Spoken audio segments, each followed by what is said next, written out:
All right, what's up, everybody? It is your boy MM2K. I'm here with Cold Blood. We're doing another in a row mic check. Hit that like button as you come in here. I'm gonna send some things off. I apologize if the stream here. Let me see. I apologize because if the HDR on what you're seeing right now was a little bit off. What you're actually watching is my gameplay from Indiana Jones. I did a little bit of gameplay today, as much as I could squeeze in before we went live, because I wanted to be able to give you guys some honest impressions after like my first hour with the game. So we're going to talk about that in a little bit, but I do want to go to the stream, to your channel. I do want to see if the HDR settings are a little bit off. Yeah, they seem to be a little bit off. And I apologize for that. The HDR in this game is bugged. Like, you'll see part of the, and I'll speed it up to get past it. You're going to see part of the game where he actually turns into a blonde and shit. He actually like goes blonde in the game. And again, I apologize that the HDR settings are off a little bit. Holy cow. Yeah, kind of bad.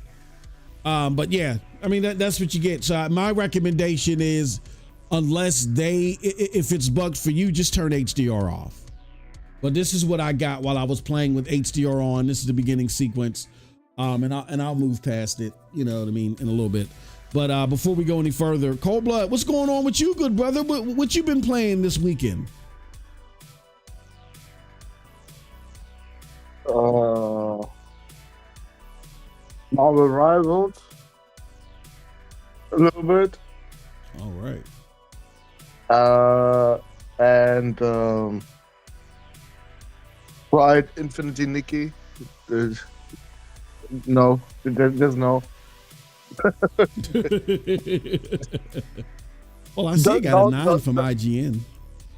Don't play that game. Oh, you said, no, don't play. Oh shit. Oh man. Unless you are ready to play a game about fucking girls dressing up and shit. Oh shit. with the probably most basic ass combat ever made in a video game. Yeah. I mean, it's the exploration is like Genshin Impact. Okay. There's just some puzzles and shit around the open world, and you get some stuff that you can use to unlock more shit. But brother, nah. No, not in that state. I'm sorry. That is a 4 out of 10. Like no other game ever. Like immediately 4 out of 10. The 4 is for the effort. Oh shit. Will you say that state, is it bugged or something, or? No. I'm just saying it's a 4. Bro, it's literally a free-to-play game where the whole point of the game is that your main character changes fucking dresses.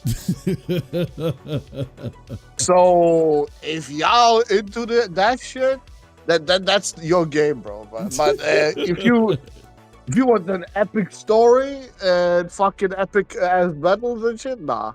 This ain't it. This absolutely ain't it. Oh, okay. That's interesting. Not for me, but that's interesting. Oh, okay. All right. Yeah, and Cold Blood actually plays the game over the weekend with the members. So definitely check that out if you want to change dresses. All right.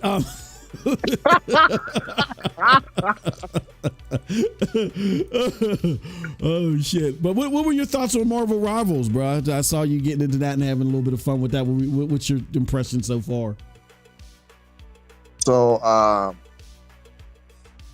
can we now just admit that Concord was just fucking garbage because it was garbage in every single way possible?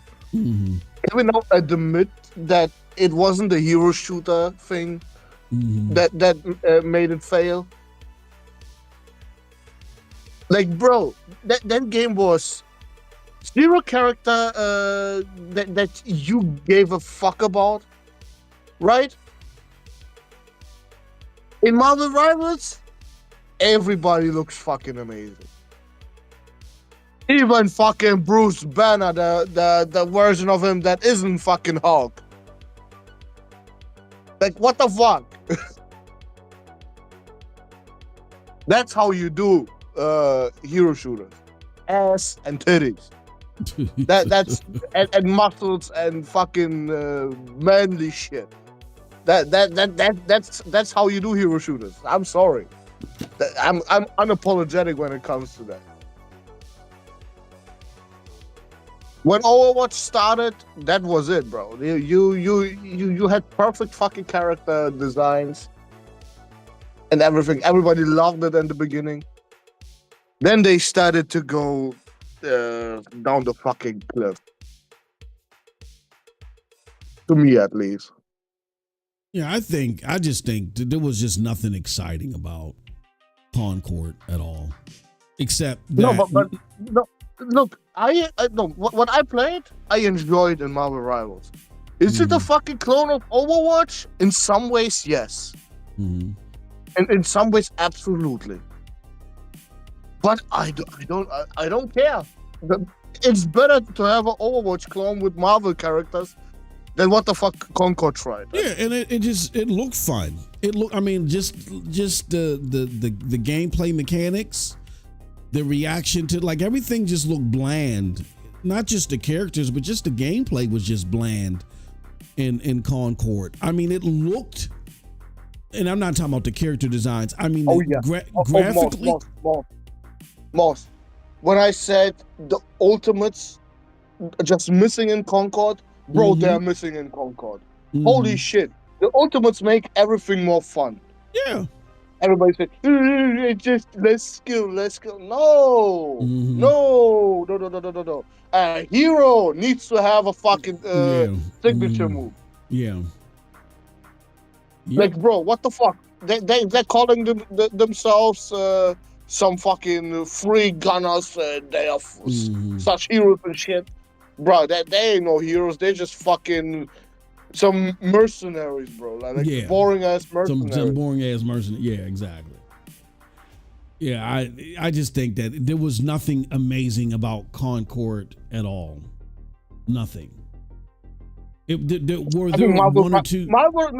Marvel Rivals just proved to everybody the hero shooter genre is not dead. It's just you didn't find the right what you call it they didn't approach it in the right way. Yeah. It helps that Marvel Rivals is free to play. It helps that it helps that it's free to play. It helps that that when you shoot a weapon and shit happens, like if you're playing a hero shooter, that you feel like a fucking hero. You know what I'm saying? You didn't feel like that in Concord. Concord was so plain vanilla. Then on top of, there may have been some solid shooting and some solid mechanics here, but it was so plain vanilla. And then you couple that with bad character design and just nothing exciting whatsoever. And then on top of that, you say, we're going to give you meh, and we're going to charge you $40 for meh. Where Marvel Rivals, look, there's some exciting elements to it. It may not be the best or whatever, but there's at least some exciting elements to it. It looks fun. So we're going to give it to you free to play. I mean, come on. It's like a no-brainer which one people would pick. And like that's why I said, the PlayStation leadership, they got to be questioned. No 30th year anniversary. This is 30 years, dude, not 3. No 30th year anniversary shit. No, Concord, then Lego Horizon. Then we got this something to Mortrium that's a Horizon ripoff. Just a bunch of stuff happening here that makes you wonder what are they doing? What are they doing? What are they thinking? And hopefully in 2025, all these doubts and concerns that they've created, they can make us say, oh, that was just it just looked bad. You know, it's not that bad because they really came out of the, you know, they really came out and showed off this year. That hopefully that's what they plan to do. So, but yeah, man, yeah. Looks like you had a lot of fun with that one. And no, hero shooters are not dead. It's just dumb implementation is dead. Nobody's going to make excuses for you if you make a bad game. You just got to go back to the drawing board and make a good game. All right.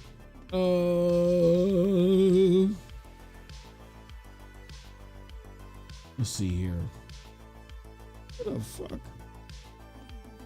All right, I think I got everything going.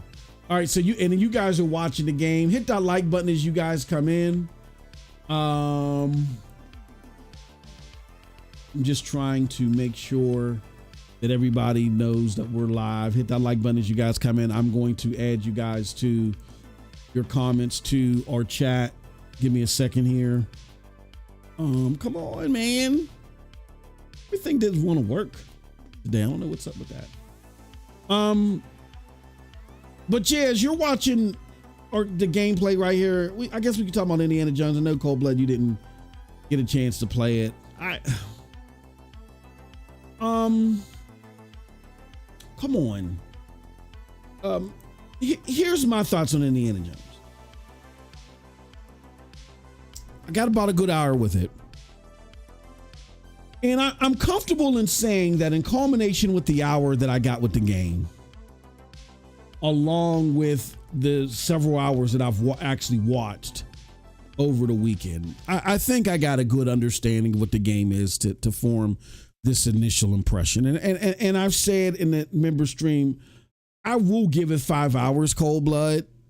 You know, I don't think beyond 5 hours, I need more than 5 hours to tell what this game is.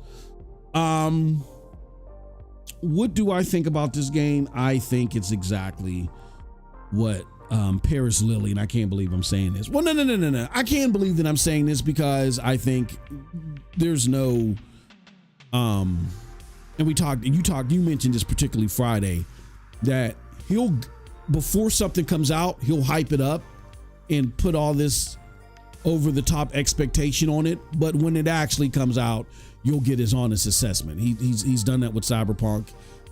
He's doing it with Xbox stuff, and he kind of did it with Indiana Jones when he talked about how Xbox is, releasing great games, and there's nothing to worry about. But then as he rated Indiana Jones, he says it's a 7. He'll give it a 7.5. I think that's a great assessment. I think everything that Paris Lily said in the Kind of Funny interview is 1,000% right. The visuals and the presentation in this game is awesome. The visuals and the presentation in this game are awesome. They are so awesome that whoever did it in this game, even though we're talking about them basically doing so with characters and an IP that were created somewhere, whoever was responsible for directing this game, you need to set them to the side and say, okay, here goes a brand new kick-ass IP that we want you to help in the writing or help in the production. Like this person has a bright future. That being said, there's a difference between a game and a movie. And this is where I also side with Paris Lily. What you're getting is you're getting great production, great cinematography, great acting, and all those elements make a great movie. But if you want a great game, you have to have great gameplay loops, great level design, great action. That's missing from this game. Wholeheartedly, it's missing from the game. Like, if you are familiar with machine games and what they've done with Wolfenstein, here's what I will say it is. It is essentially the stealth parts in Wolfenstein, which are just remedial, mundane, parts that just break up the action. It tries to add another layer to your interaction with the game or the gameplay loop. It's not the integral part of the game, but so you're not just running and gunning through this game. They'll put enemies in certain areas that idealistically you're going to want to take some of them out in a stealth fashion first before you go full guns blazing. You want to, minimize the impact, even your odds, again, because you don't get you don't get 1,000 rounds. There's not a box with 1,000 rounds everywhere you turn around like Gears or anything like that. Like, you're going to want to take some enemies out and be a little bit more strategic in your approach before you start whipping out the guns. So there's a stealth element to all of the Wolfenstein games, which again are remedial or simplified. They're not to be a pillar of the gameplay where it's like, this is what you're doing most of the time. But they help break the gameplay up and give it a little bit more diverse interaction to where it's not just a run and gun game, and it makes the game even better because it breaks it up a little bit, right? It increases the sense of urgency because, I got to do this because if I don't do this, I'm going to be wasting bullets, getting shot up, and I'm going to have a hard time when I go to the next part, right? But imagine that mundane, remedial, trivial part being your entire interaction with a game. That's basically what's going on here. Like, they took that remedial part and made it the entire interaction of the game, right? And now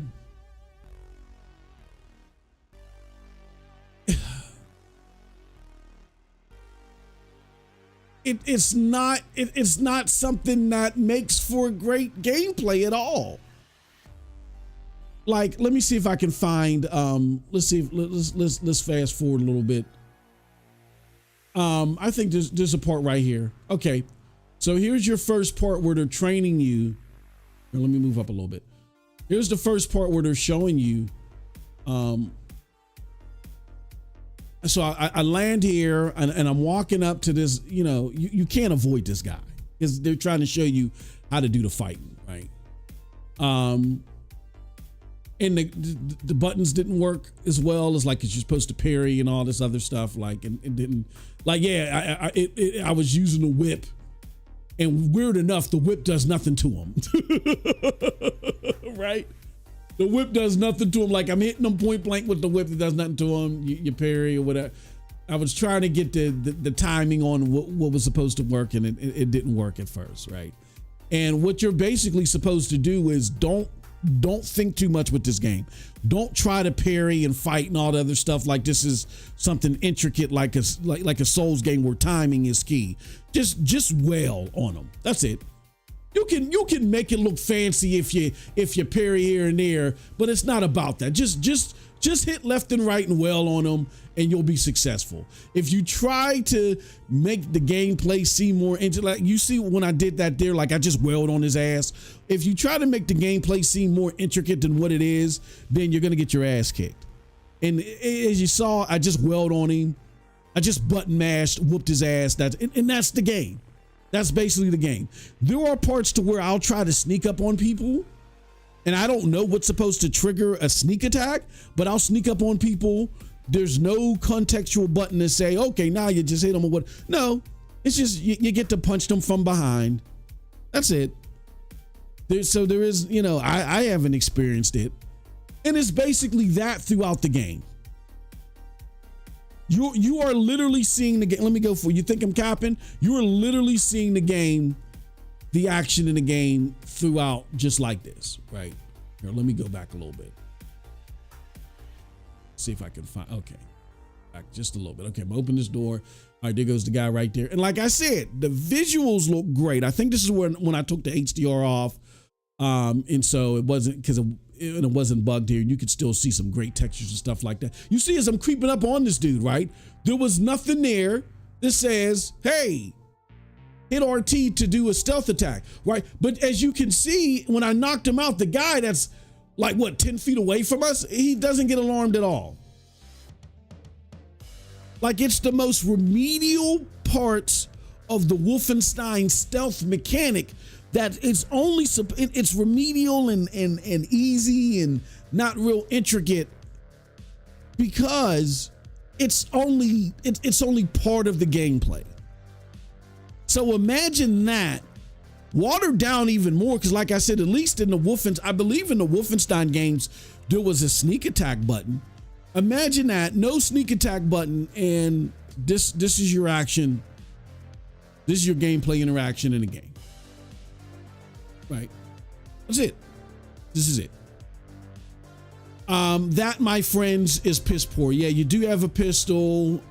What's the point? You know what I'm saying? What's the point? It doesn't make any sense.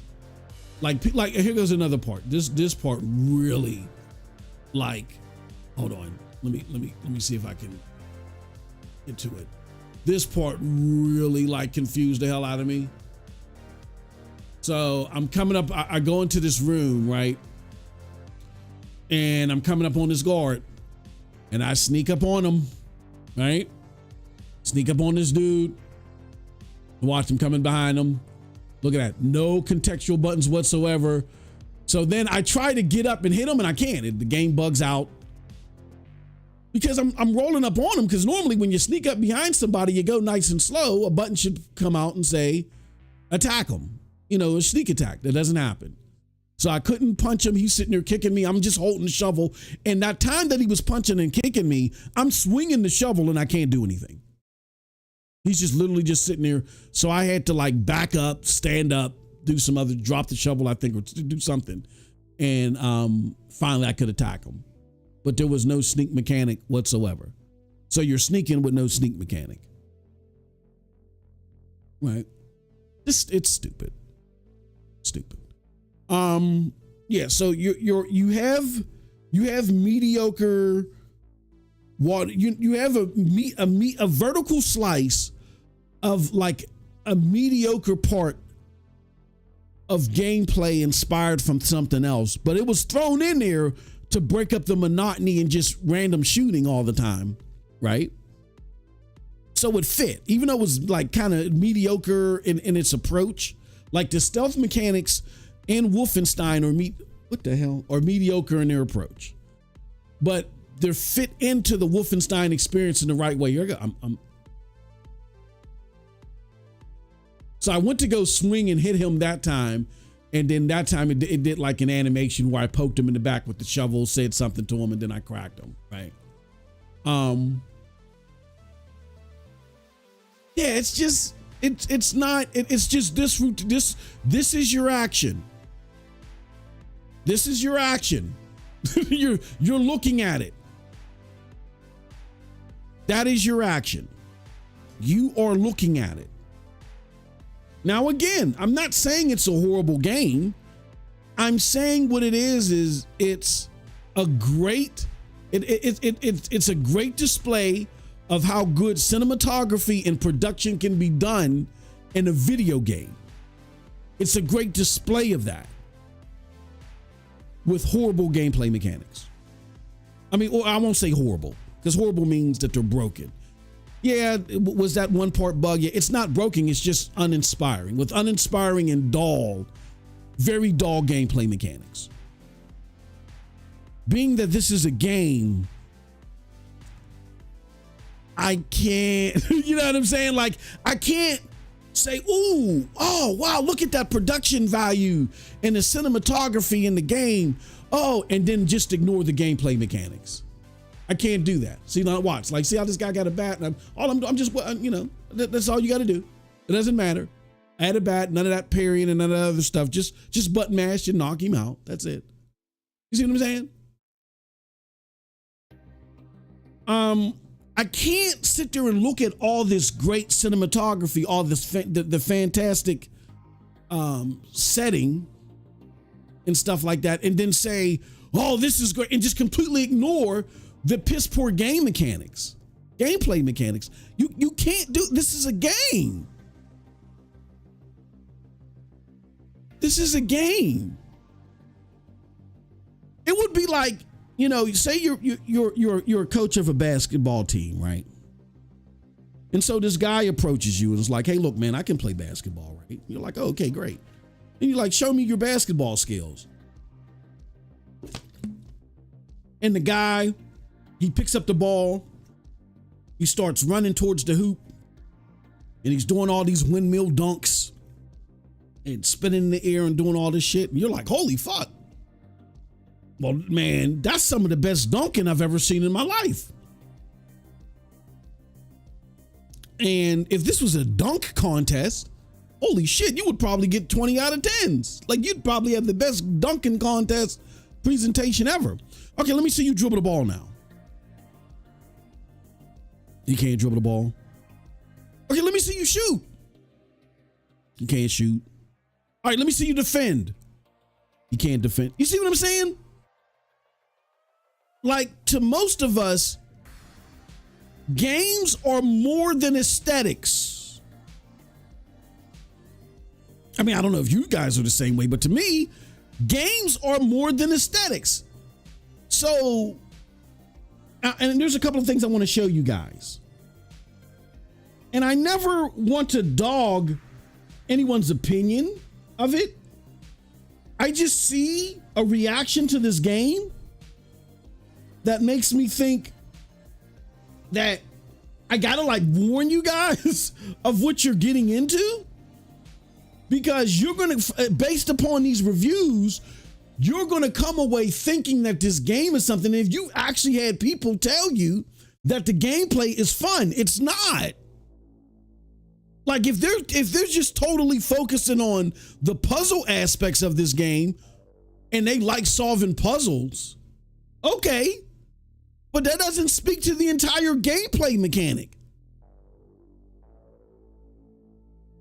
It doesn't speak to the entire gameplay mechanic. It only speaks to the puzzle solving. The other part of the gameplay that's reflective of the actual action is uninspiring, mundane, and piss poor. There's nothing exciting about it in my experience so far. I can just button mash my way through it. If you wanted to make a stealth mechanic and I gotta fight people, at least make the parrying mean something.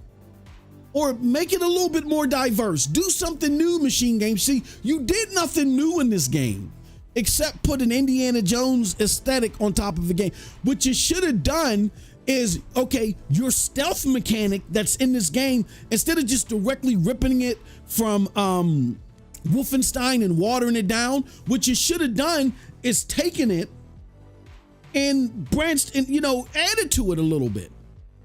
Made the parrying mean something. Make it a little bit more diverse.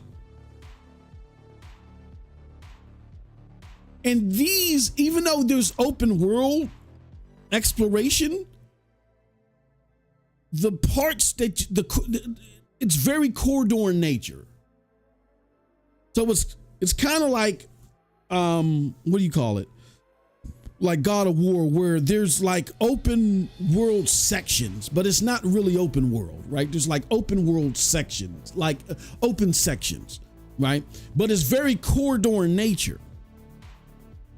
So your interaction with enemies is like very siloed and limited. You might have like 2 or 3 enemies that will come out and then that you fist fight or whatever. I mean, but it's all just, hey, let's just button mash until they all, pass out. That's it. Let me button mash until they pass out.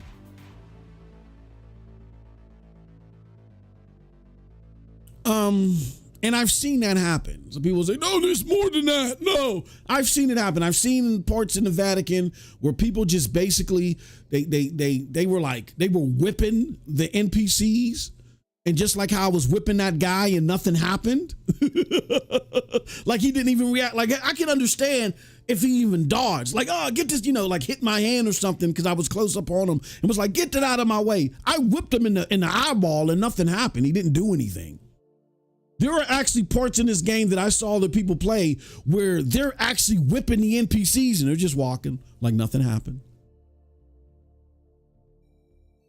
And that's my problem with the game. This is 2024 and you're charging AAA prices for this game. Now, I know when they presented it earlier, Cold Blood, like me and you were looking at it like this can't be a AAA game, but by all intents and purposes, they wanted to model this off as a AAA experience. Okay, because you got state-of-the-art ray tracing in there. It makes the game look great, even though it's taxing and shit like that. And, the game does look good. I will not say that in the slightest. That the game looks awesome, particularly in the cutscenes, right? But this is a game. Why are we losing sight of that?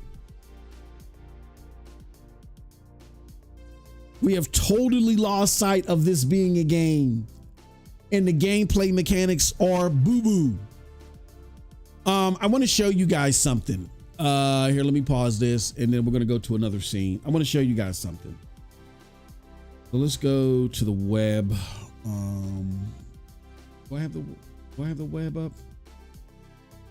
Oh, I don't have the web. Let's go here for a second. Give me a second, y'all. I'm sorry.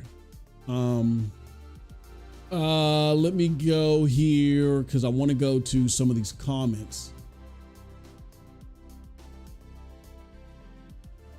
Right. Let's do this. When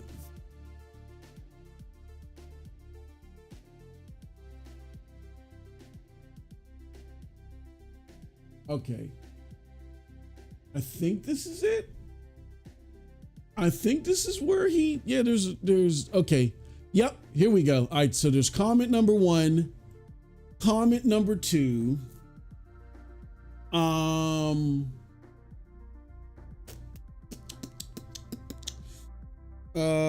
Let's see if I can find it. Where is it? Comment number 2 came from oh yeah, I remember who it came from. Give me 1 second, y'all, as we pull this stuff up.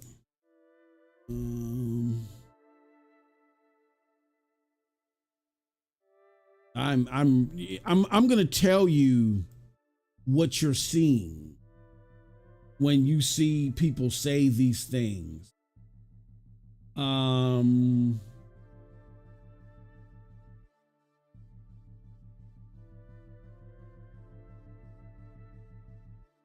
Copy.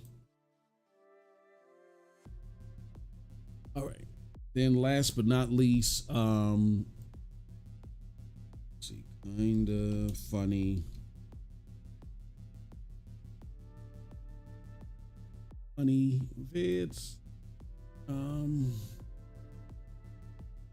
Jones review. I'm gonna go to that. We'll cap this off with that. All right, so let's go here. Let's first talk about this person from Rolling Stone Games says, Rolling Stone, this is actually one of the worst parts of the game. The official Rolling Stone review will touch on it more, but rather than letting the game kick off with its own personality, it starts with a soulless, uglier reaction of one of cinema's greatest scenes.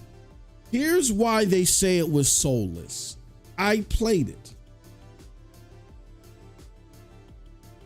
When you play this scene, it mimics the actual real movie very well. And then you look at the production, the acting and the design, and you're like, wow, this is model for future games or for other games. Even though this is just simply just replicating something that's already been created, right? But to be able to pull it off the way that they did, this should be modeled in other games. But the gameplay parts of this are remedial. And they're uninspiring, they're soulless, because it's just, it's nothing. It's nothing to do this. The gameplay part of it is nothing. Like when these arrows are shooting, like out of there like that, like you're running and the arrows are really shooting right through you. Like, come on. There's nothing, like even there should have been like some quick time animations. Like even when you're playing like Spider-Man or Uncharted and they got you hitting the quick time buttons and stuff like that. Like if you don't actually do it and, do it rapid enough, you could die, you know what I mean? Or you could lose the part. Like at least do something like that. If you're just having them go through this more cinematic experience, at least add some type of sense of urgency. Gameplay loops or whatever, they don't work without a decent amount of sense of urgency. Oh, if I don't do this right, I will die. You could have at least put that in the game somehow, or put that in that experience somehow. It's not there, right? It's not there. So, like, that's missing from the game. It's like they throw in gameplay parts to break up the fact that the biggest accomplishment in this game is the fact that it's a CG version of Indiana Jones, of an Indiana Jones movie. They had to make it interactive, so they stripped out the mundane remedial parts of Wolfenstein, which was the stealth. They put parts of that in the game to make it interactive. There's puzzles in the game, right? But the thing in the game, but the charm of the game, the meats and potatoes of the game is the presentation. That's it. That is it. So that's why this guy said it was soulless, because there's no sense of urgency in you interacting with the game. When you hear people call gameplay soulless, that's what they mean. There's no sense of urgency in your interaction with the gameplay. All right. John Linneman says, and this is one of the biggest proponents and lovers of this game, couldn't disagree more and surprised by these takes. To be honest, definitely not a reaction I saw coming. I think it's a perfect way to open the game. And there you have it, my friends. Wait. Did John think everybody's gonna dick ride this game or what? That's what he thought. That's what he thought. Since when are we doing this for Xbox games? Well, since that doesn't happen. Since people want to keep the console wars, keep the fictitious nature of the console wars going.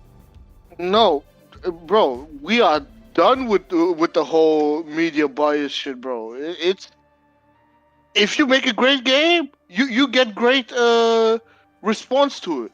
Mm-hmm. If not, you get a bad response to it. And we know this game had some fucking paid chills that reviewed that shit.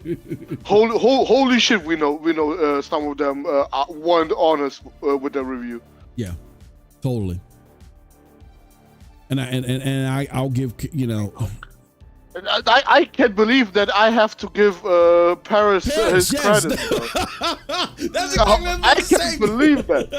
The biggest chill out of them all is the one that was fucking serious about his review. Holy shit. That's exactly what I was about to say. I like it. That's why I hesitate. It's like I don't want to give someone kudos for just doing what they're supposed to do, but in today's day and age, you gotta fucking do that, man.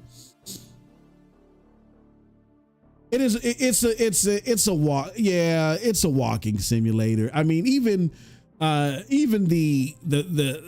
fighting in it, the punching in it. Like, I guess there were probably like boss scenes, like with the dude that played Candyman. Rest in peace, the dude that passed away. I forget his name. That's like, I guess, one of the main enemies in here or whatever, because you deal with him at the beginning of the game. I guess there's a boss fight scene with that where you probably got to parry a little bit more. You know, they crank it up a little, the sense of urgency a little bit. But basically, when I tried to play this game honestly, like, oh, okay, I got to parry the punch. You saw I got my ass kicked. When I just said fuck it and I just started button mashing, you know, I fucked up anybody. People with bats, all types of shit. Like they had dude had a bat and he swung and hit me with the bat and I just punched through his bat and punched him. Come on now. What is this 2024 or 1914? You know what I'm saying? 1924.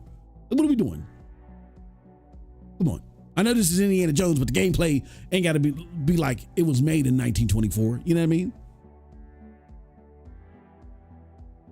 Look, there he goes right there. Just punch. He was swinging with me with his bat right there.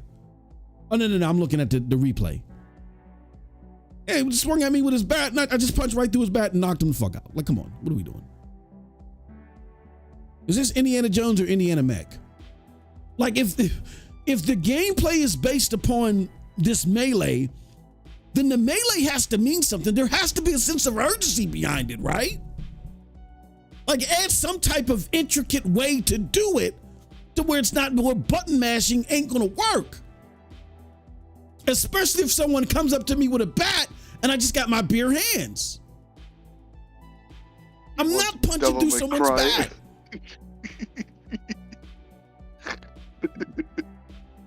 What'd you see? Oh, yeah, Tony Todd. Thank you, Ice Cream Gaming. Tony Todd. Yeah. You just want Devil May Cry at this point. What'd you say? What Devil May Cry? Yeah. Yeah. Like, come on. I'm telling you guys, after that first fight, and you'll hear me in the video when I release it. After that first fight, I was like, I'm done with this game. Like, I was bored. I was like, okay, now I'm gonna get into the action. Okay, because the puzzle, I always knew that the puzzle piece of the game was always gonna bore me. I knew that. I was like, that's just, part of the experience. And this is an Indiana Jones game. I'm not big on Indiana Jones. I'm going to look past that bias that I have towards puzzles and play this game and try to evaluate it in totality and say, okay, even though this isn't for me, I still can see how someone into this type of stuff can enjoy it. Therefore, I'm going to take what it does well that does excite me. I'm going to take what it does well that doesn't correlate with me, and this is how I'm going to look at it. So, I already, doing a little puzzle thing at the beginning. I was like, oh, okay, whatever, right? So then we can finally get to the action. I'm like, okay, I get dropped off at the Vatican. The cinematography throughout it was like fucking awesome. I'm like, oh, this is great. This does engross you in the experience. I get dropped off. I'm like, okay, there goes a dude. I'm about to fight this motherfucker. Did the fight and was like, okay, now I'm done with this game. You'll hear me in the game. I'm done. Because once I saw what that was about, I'm like, no. Okay, now I know. I know what I was seeing other people experience. Now it wasn't just my eyes giving me a different interpretation of what I was going to be actually getting involved with. So, well, why did John Linneman then say that it was a perfect way to open the game? Because John Linneman is stuck in nostalgia, for one. And for two, he's so stuck in nostalgia, he's ignoring the gameplay elements. He is so enthralled. And you got to remember, guys, John Linneman is a tech dude, right? He's a tech / presentation type dude. So what 90% of what he does is all about tech and how tech make things look. You understand what I'm saying? How tech make things look. You got to be able to splice what people say and why they say it and put it in their different buckets. He's all about how things look. Okay? That's why I say to y'all, Digital Foundry is only good for consumer reviews. What do I mean by consumer review? Is once something is in their hand and they try out what said thing does, that's what a consumer reviewer does. They try out said thing and see if it does what it promises it would do or what it should just do normally versus other competing products or services. They're good at telling you what it is that you're getting versus what the promises and the claims are.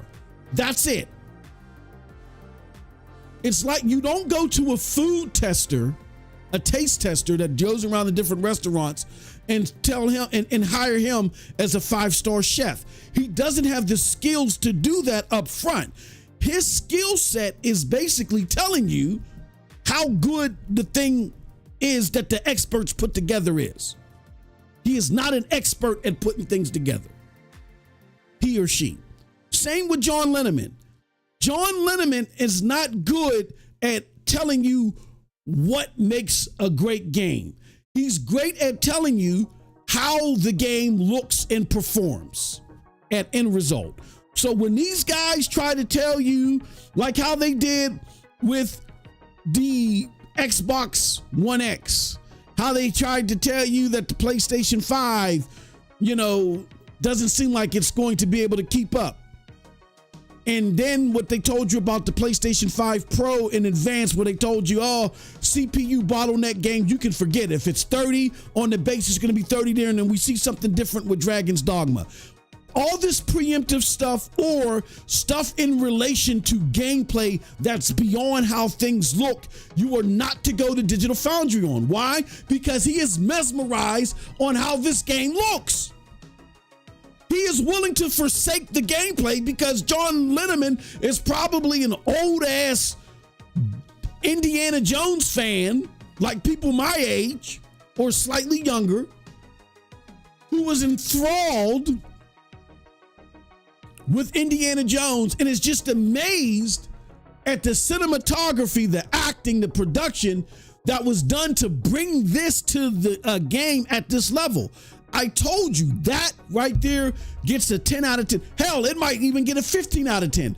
The way that they done it in this game, should the person responsible or the people responsible for this should be taken and isolated, and they should be part of a new IP, like a story-driven action IP. If they would be, the story part would be and the presentation part would be fucking awesome. But they're only part of it. The other part is the gameplay. But at least if you get them working on a new IP, there you go. You want your story-driven narrative game, get those people working on it, and then you get some competent people to work on the gameplay mechanics, right? So I give that, but the production and the presentation of this is not great enough to omit the mundane, piss-poor gameplay. The gameplay is poor. It's mundane and it's monotonous. And I think what you have is you have a bunch of people that are just so nerded out about Indiana Jones and it being brought to life, and a bunch of people that are just amazed that something this great as far as a narrative approach can be produced at Xbox. They're like, we got to give them one. They nailed this part so much, fuck the gameplay. You can't do that, because as great as Last of Us 1 and 2 are, narratively, fucking awesome, right? The gameplay is great.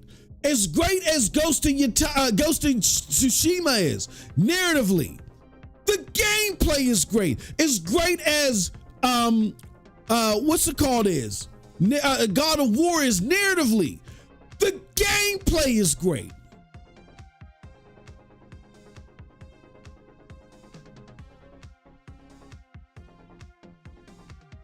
So therefore, the next thing, and shout out to the homie Prince Tybolt. Now he says something, I'm gonna go a step further than him. He says, I honestly understand the take. He says a lot of people are tired of nostalgia bait and it can go 50-50. While I might not agree in this instance, he's saying he's not quite sure that nostalgia bait is happening here. He says, I honestly saw these sorts of reactions coming. It's a thin line between respectful homage and lazy nostalgia bait. Yes, and that's what this is. It's lazy nostalgia bait. And even John Linneman said, yeah, I can agree with that. It's not always or even often done well. Here, though, I freaking loved it, and I feel it helped MG Machine Games understand how to tell an indie story. Yes, that's great how they've told the story, but it's lazy nostalgia bait. And I'm even going to go a bit further than what my bro Prince Tybolt says, because he's saying he's not sure if it applies here. It does apply here. It's lazy nostalgia bait, because even though, I mean, like when you're literally playing the part, you can literally just stand there and let the arrows hit you. Like there was one part where I was just fucking around, right? And the part where you asked the guy for the whip, I just was like, well, let me see if I jump, if I can jump, what happens. Even though that's not part of the sequence, I remember the beginning sequence and I died, right? I was like, oh, okay, this is going to be straight direct, or there's no other cinematics that comes behind this, like this cutscene or whatever, right? So it's even so robotic, like as I'm falling down the pit, he's like, hand me the whip, right? And then I die, right? I'm like, oh my God, okay. So then I do it the right way, but I was like confused on how the game started or something happened, and I'm just standing there, and I'm standing there amidst the arrows hitting me, and nothing happens. Nothing happens. I'm like, oh, okay, I gotta run again, and I run. Like, come on. That is lazy nostalgia bait.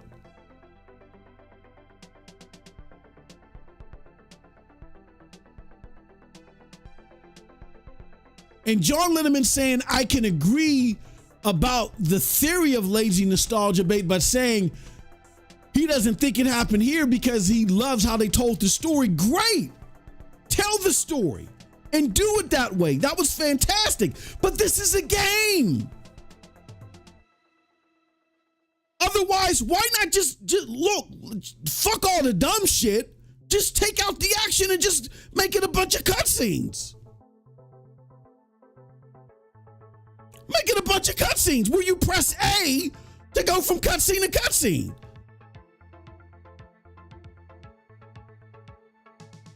Have it to where Indiana Jones is remembering an event. Oh, he's telling a story and, to somebody, and y'all just go through dialogue, and certain parts of the dialogue, it just triggers the cutscene to do that. If you're so enthralled with how the game was told versus how it's played,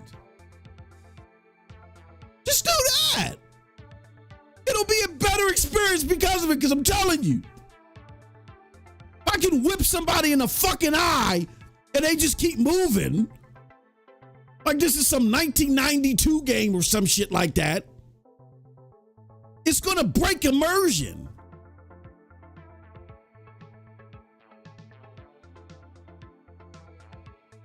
There goes, and look, I try to give people their flowers when I can, but when you are too hyperbolic, I gotta call it out, because you're if you are connected, this is why I do what I do, and a lot of people don't appreciate it. And I was talking to my business partner over the weekend, because me and him got into a disagreement about something. He just looked at me and he was like, bro, you're getting loud, you're going crazy. I even drew a graph to try to show him how. He was like, but he said, but I've known you for years. Like, this is all you know how to do. Like, you're every time you're going back and you just turn up to 10. And I was like, yeah, you're right. Let me stop. That's a problem of mine I got to work on, right? My kids, my family's used to it because they're all turned up to 10, right? But I was like, yeah, I gotta stop this, right? You know what I mean? And I know it turns a lot of people off because they're like, oh man, you're doing this and you're trying to attack me. No, it's not. I'm not trying to attack you. It's a sense of urgency to me when I feel like you're in a position where you're deceiving people. If you're deceiving people and potentially sending them down the path they don't want to go because you're telling them something is ABC when it's XYZ, then I intervene.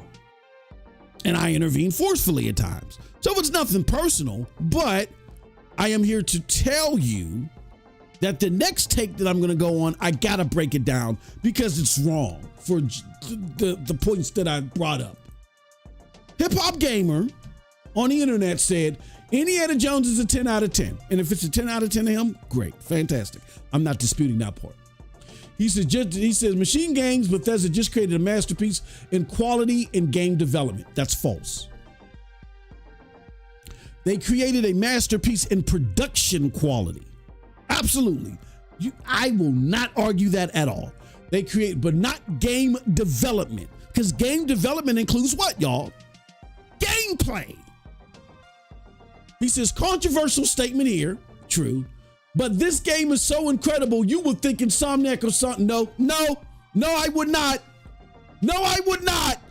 Don't you dare induce or include Insomniac or Santa Monica, because they don't just tell great stories, they give you awesome gameplay.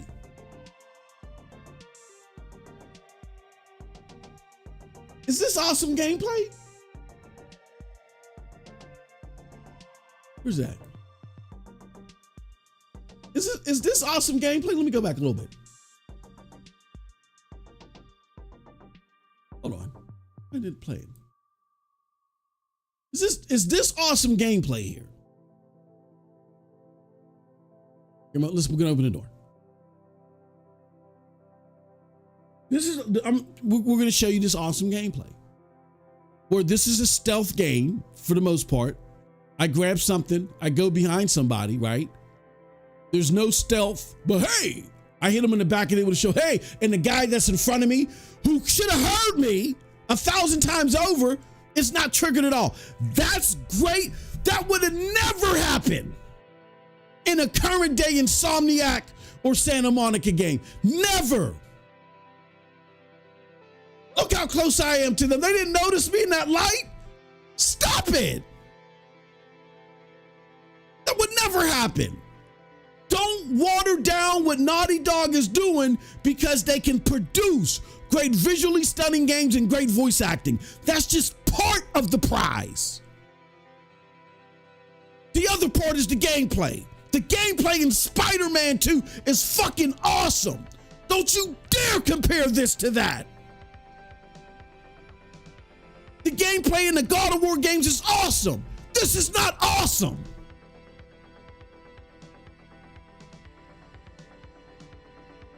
It may induce a chuckle or a laugh here and there. It might be cute at times. Like there was the one time I went behind the guy and I poked him with the shovel. And I guess that was supposed to be the stealth interaction. I poked him with the shovel. I was behind him and I smacked him. You guys saw that one time. It may have little speckles of charm here and there. There's nothing. Look at that. I'm gonna run. You got a bat in your hand. I'm running up on you, and I just wail on you like stop it. That would never. That does not happen in an Insomniac or Santa Monica game unless I got it on easy. I don't have this on easy. What are we talking about? What are we doing here? What are we doing here? Don't ever remark on Santa Monica unless we're talking about stellar gameplay. You guys want to retrofit these titles on the things that don't apply. It does not apply.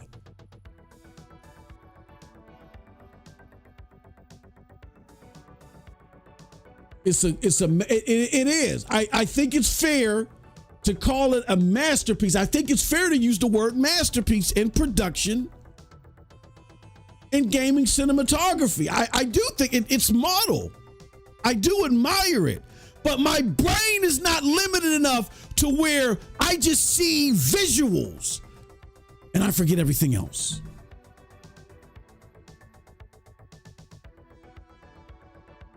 Absolutely not.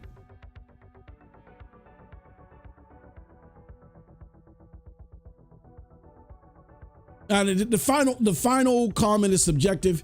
He's allowed to feel that way if he feels that way, but don't ever incite Sony Santa Monica or Insomniac just based off of visuals alone. And that's what a lot of people are doing. They are overlooking the gameplay because either they're indie fans and this touches something on them emotionally because of nostalgia. But as Prince Talbot said, there's that fake nostalgia, babe, people are getting sick of. Or simply put, people are amazed at the masterful production level that has happened here, and they're overlooking the gameplay. Kind of Funny said it best. We're going to go there and we're going to listen to what they had to say about this because I need a palate cleanser now. I just cannot believe that Santa Monica. Hold on. So let's go back here a little bit. We're going to listen to Games Over Greggy. We're going to listen to Paris, and then we're going to talk about it on the back end. Hold on. And let me make sure that Cold Blood can hear this. Let's go here. A little bit. I'd have to go through my notes to figure out, oh, okay, now I see what I need to do. And you then let me start with Greg. It up. And here we are. Here we are. Let's get into it. I want the thoughts on the new on Indiana Jones and the Great Circle. Greg Miller, kick us off. What would you give Indiana Jones and the Great Circle on the Kind of Funny scale? On the Kind of Funny scale, I think Indiana Jones and the Great Circle is a 6.5. I think it is an okay video game. I think it's very close to being good. I also think it's very close to being mediocre. The problem I have, which I'm sure I will monologue about many times in this, and I hopefully monologue many times about the things they do right, because there is a lot they do right here. But what I think you see, or at least through my eyes in my very subjective review, is two things getting mashed together. And you could almost visualize being in the Machine Games office, whiteboard up there and be like, what is Indiana Jones? It's Harrison Ford, it's the hat, it's the whip, it's adventures, it's temples, it's puzzles, it's this. Yes, yes, yes. But that's the movie. What is an Indiana Jones video game? And I think they made some choices there that really detract from making this the definitive, oh my God, this is an amazing game. I think the open zone, because it's not open world, but open zone nature of it is a detriment to it. I think they want you to explore and they give you very few things to glom onto. I think that they just fail to make exploration fun in this game. I think the game struggles to be intuitive. And I think that's a whole bunch of them piling on video game systems that don't need to be here in terms of, hey, let's have upgrades. Hey, let's have currencies. Hey, let's have they missed the mark on these, and that holds back the entire experience. Wow. Well said. Paris, with your, how many hours have you put into the game? I mean, I think I'm probably 12-ish. Okay, great. So that's why I know I'm pretty close to being done with it. I'll knock it out tonight. But yeah, about 12 hours. I'm very close to the end of it. So like I said, I had played the vast majority of the game to be fairly confident to give a score here. And ironically enough, I'm listening to Greg, and in my head, I had a lot of these same thoughts as I was playing the game. Score-wise, I'm probably going to be a little higher, and I'm going to say a 7. But it's the nostalgia of I'm an Indiana Jones fan. Sure. That gets it up to a 7. So I struggled a lot with this, like my thoughts about how I was going to present this, because I feel that if you take this as a proper sequel to Raiders of the Lost Ark, fan-effing-tastic as far as a story goes. This should have been an animated movie, honestly, more so than a game, because of everything that Greg's talking about. They made a mistake with the open zones. I think this should have been a more linear game, because I quickly realized once you got to the Vatican, because I did the preview, so I only played like a little snippet of the Vatican during the preview. But now playing it full on, I realized, man, I'm backtracking a lot in this. This is not necessarily fun. I understand what they were trying to do is from a discovery exploration standpoint, because, you know, you go off the beaten path a little bit, you find these secrets, you can kind of get the points, you get the books, you can upgrade indie, stuff like that. I get all of that. It got monotonous, honestly. It really did. I mean, I would get to, you know, a puzzle or whatever, and none of the puzzles felt overly challenging, like I was beating my head against the wall. But, you know, I'd have to think a little bit. I'd have to go through my notes to figure out, oh, okay, now I see what I need to do, and you would solve it. The combat just did not land. It unfortunately it did not. And that was my work. Because if you go back and watch the preview when we talked about it then, I was a little concerned then about the melee and getting into the combat, and it never, even as I upgraded Indy, it never advanced to where I was hoping it would be. And again, I bring in the Machine Games DNA as a first person shooter, single player experience.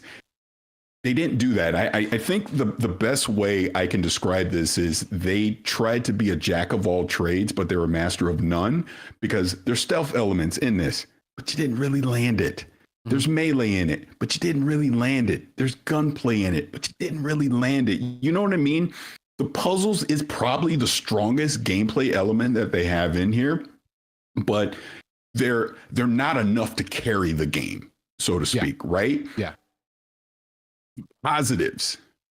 The voice acting in this is fantastic. I mean, again, Troy Baker is Indiana Jones. Troy Crush is this. As somebody who knows Troy so well and would consider him a personal friend, right? The way that I'm playing and being like, oh, right, this is Troy.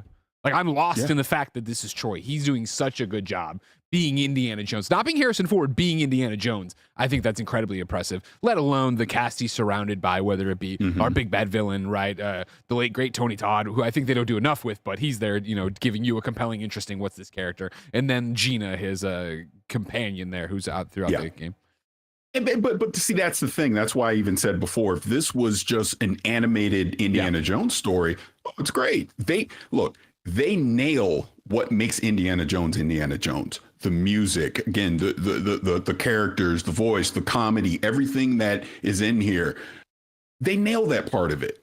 It's that moment to moment gameplay that there just wasn't enough here to tie it all together. Because I even said this during the preview. If you walk into this thinking this is Uncharted, you're going to be sorely disappointed. But even if you're thinking this is like a Tomb Raider or something that is a full-on stealth action game, you're going to be disappointed, unfortunately. And I was really hoping they were going to at least nail that part of it. Like, I feel like I am Indiana Jones and I'm going on this global adventure. From a story standpoint, yes.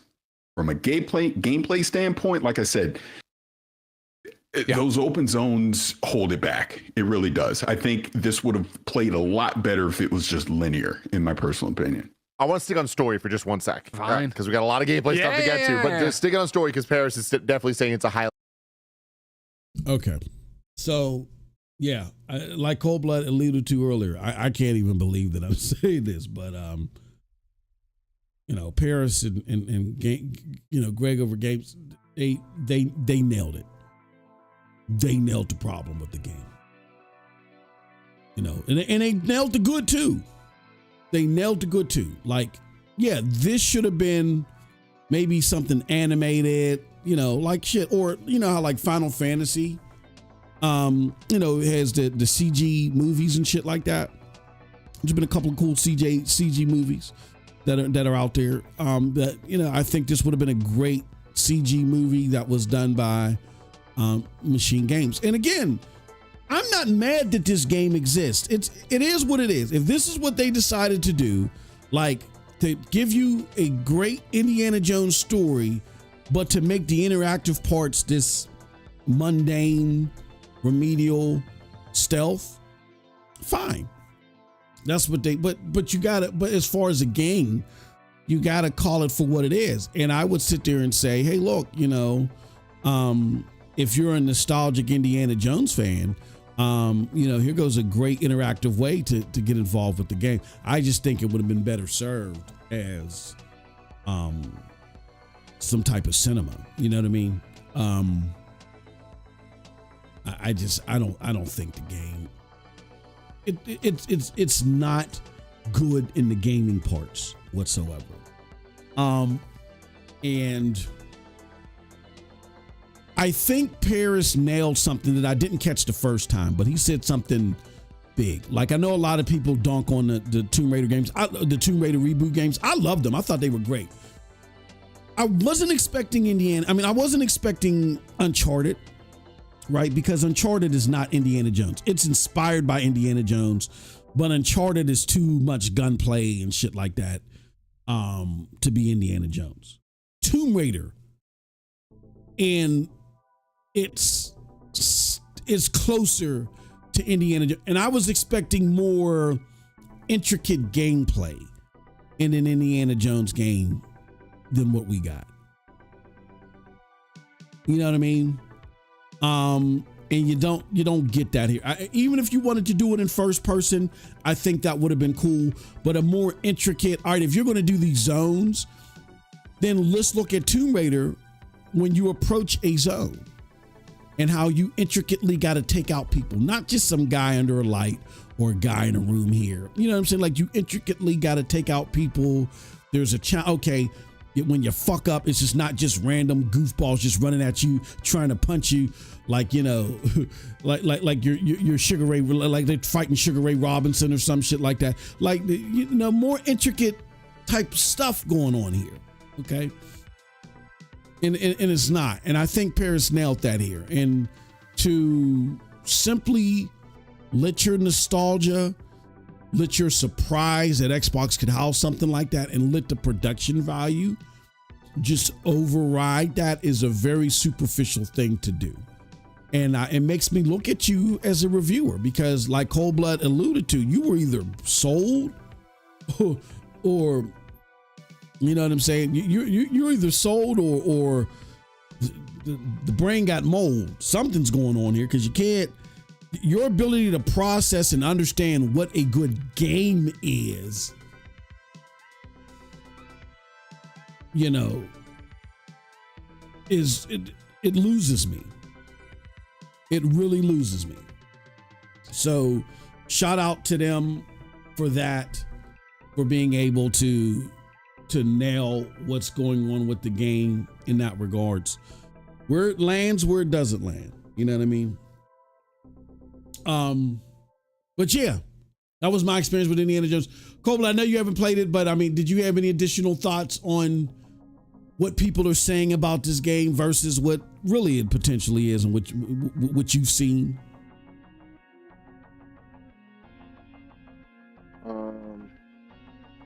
One thing I can tell you right now is you can thank PlayStation. This game has that kind of loading times, like literally zero.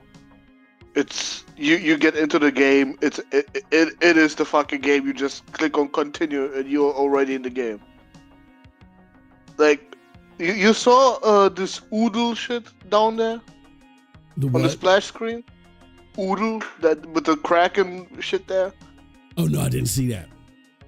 That's PlayStation. That's okay.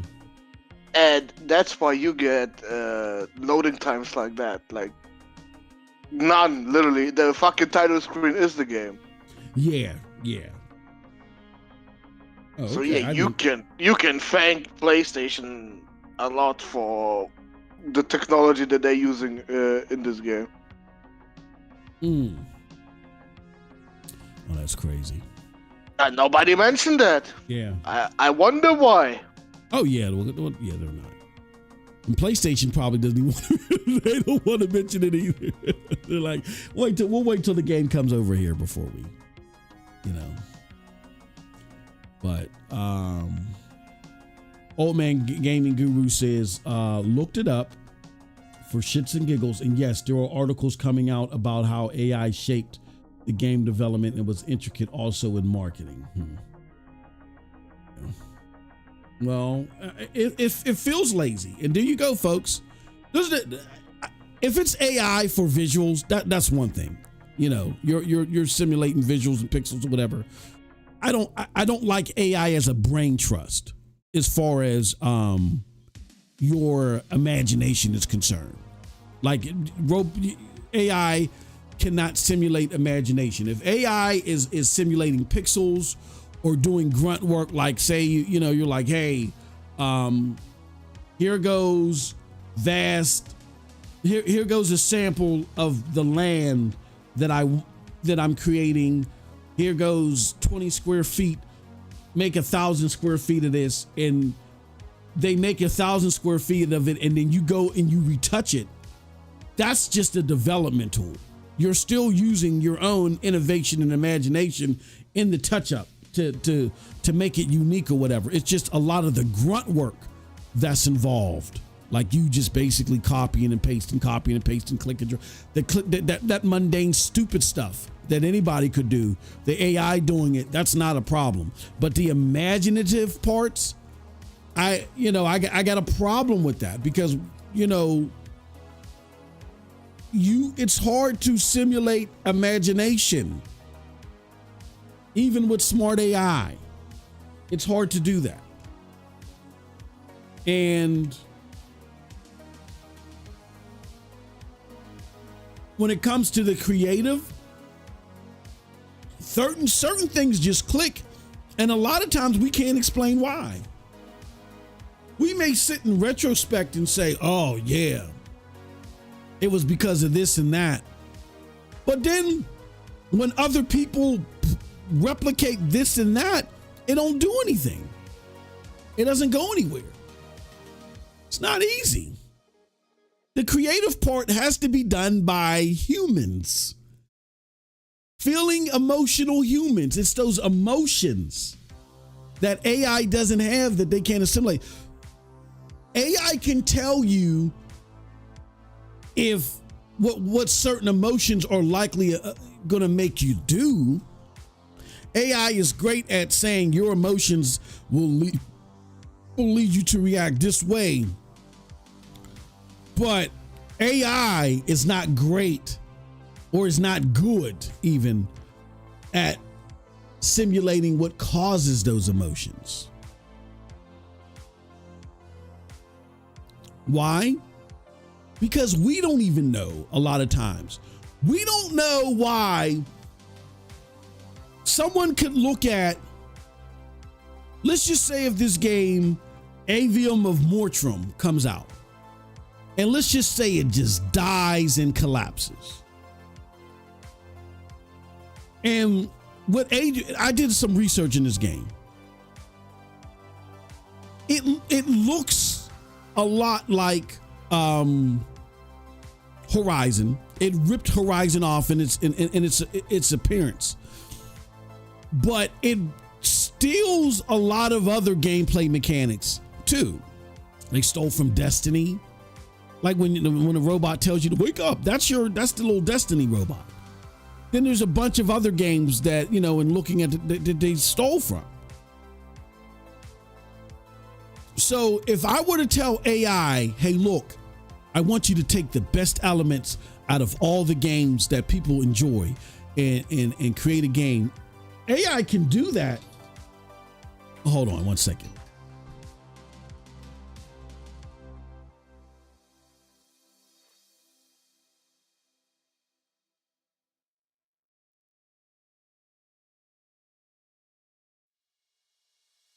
AI can do that.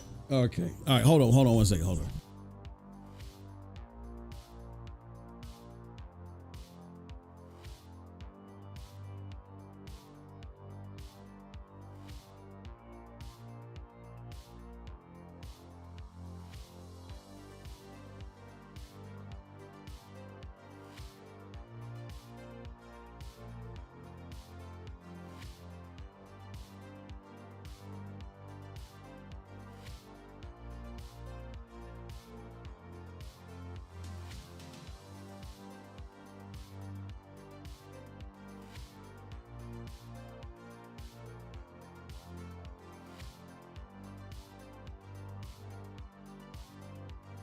All right, sorry about that. Yeah, AI can tell you, if you were to give that command to AI and say, grab the best of the best from all these games, it'll do it. It'll put it together. But how does it know emotionally to create something that you'll like? It's not going to know. You know why I won't know? Because we don't know. AI is formulaic. It can tell you what trends are, and it can attempt to replicate trends, but it can't, but that's on the back end. It can't tell you what is going to trend. Like AI cannot predict to you what's going to trend. Why? Because that is emotional, organic, chemical balance type stuff that we don't even understand yet.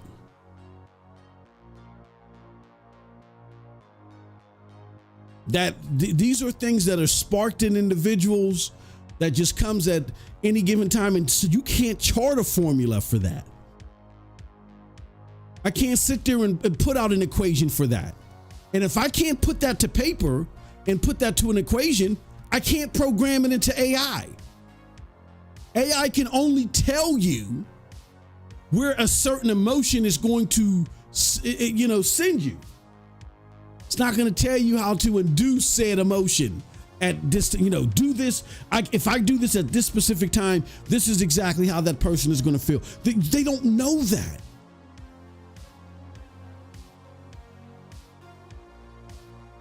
That comes with art. Art is totally emotion based. AI can't replicate that. That's why AI cannot be in the creative process. AI should be part of the grunt work. Like when there was AI things that they were talking about with Stadia, they were talking about how 9 developers can make a game at the scope of World of Warcraft, where I would assume it takes hundreds, if not thousands, to do it right now. Most of those thousands or hundreds are doing grunt work. They're not doing creative stuff. They're just putting stuff in different places. But the creatives are always going to be the creative. And you're going to find that most of the time the creatives are just like a handful of people or a couple dozen people, that everybody else is just doing grunt work. You cannot replace the creatives with AI. You can't. And for the sake of, that's a whole nother story, but for the sake of jobs and things like that, people will argue that you shouldn't use AI but companies are going to company. When you walk into a grocery store right now, what do you see now? You see where there used to be 13 lanes of cashiers and baggers. There's maybe 3 lanes of cashiers and baggers. The other 10 are self-checkout where there's 1 or 2 people looking over 10 lanes. And I could go on and on and on. This dates back to the 70s or 60s and 70s when American companies stopped working as in tandem with their workers. American companies started this. When American companies stopped working in tandem with their workers and said, hey, if you're loyal to us and you bring us success, I'm going to take care of you. When American companies stopped doing that and said it's all about us it's only about us making as much money as we can. And they started that in the 70s. Your expectation should be that none of these companies care about. That's why I say when people sit there and act like Phil Spencer is a savior, you are dumb as fuck. Phil Spencer works for one of the most egregious corporations on the planet, if not the most egregious, in Microsoft.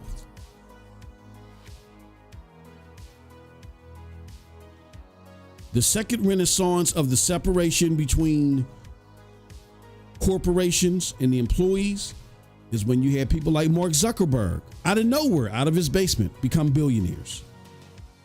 You have multi-billion-dollar companies like ExxonMobil executives who said, hold on, I'm an executive of one of the richest companies in the world.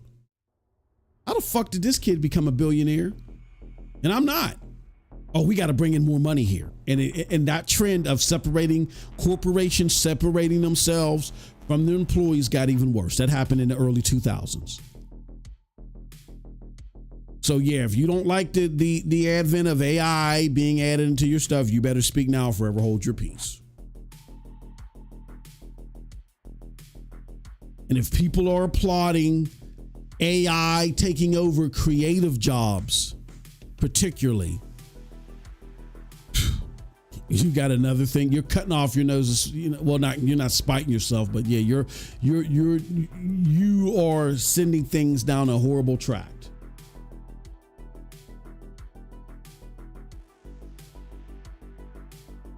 So I would not, regardless of how you feel about this game, that's a completely different subject matter, but regardless of how you feel about this game, I would never praise AI taking over creative functions. That's just crazy to me. It said procedurally generated world storytelling. It says, Mary Wilcox, my brother Soul, I could tell when a human touches it.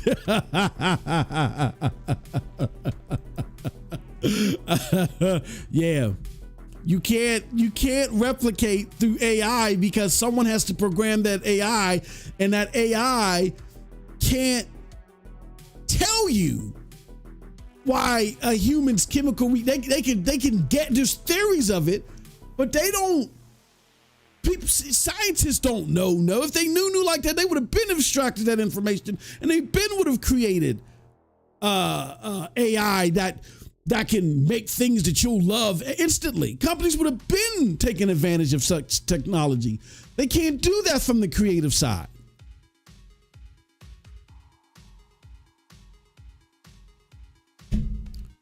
They cannot do it from the creative side.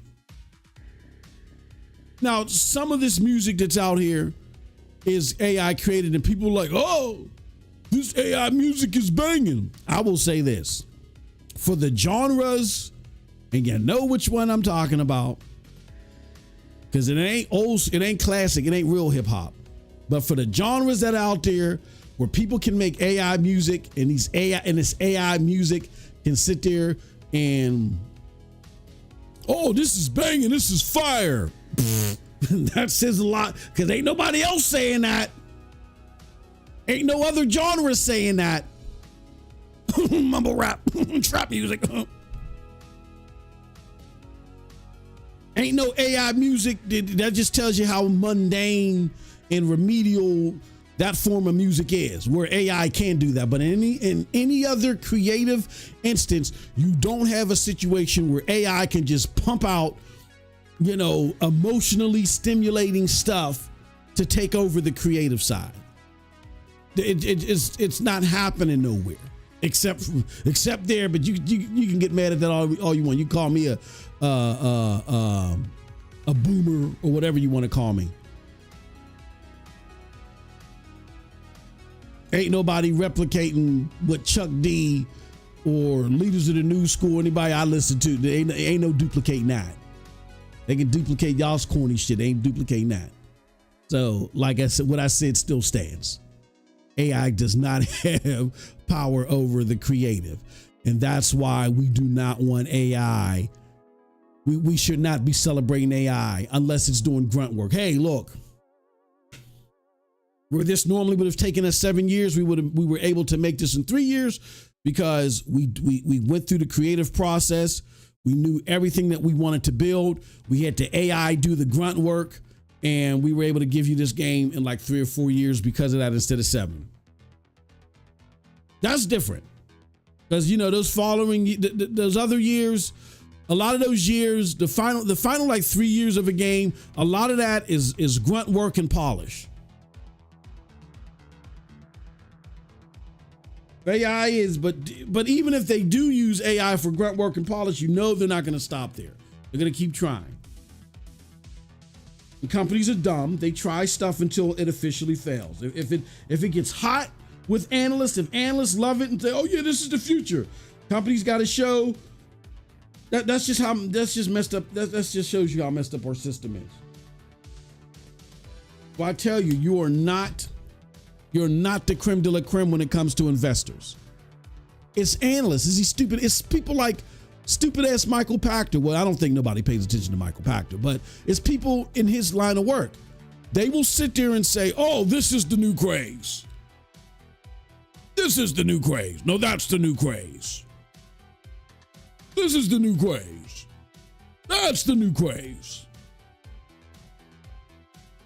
And companies will flock to it and start doing it because analysts have a say-so on where investors put their money at. If analysts are telling investors, whatever companies are doing this thing, these are the companies that are going to take over in 10 years, everybody's going to flock to that because they're going to want to turn their $5 into $5,000. And they were just told by the analysts, this is the new wave. And then the new wave doesn't happen. Everybody loses their money except who?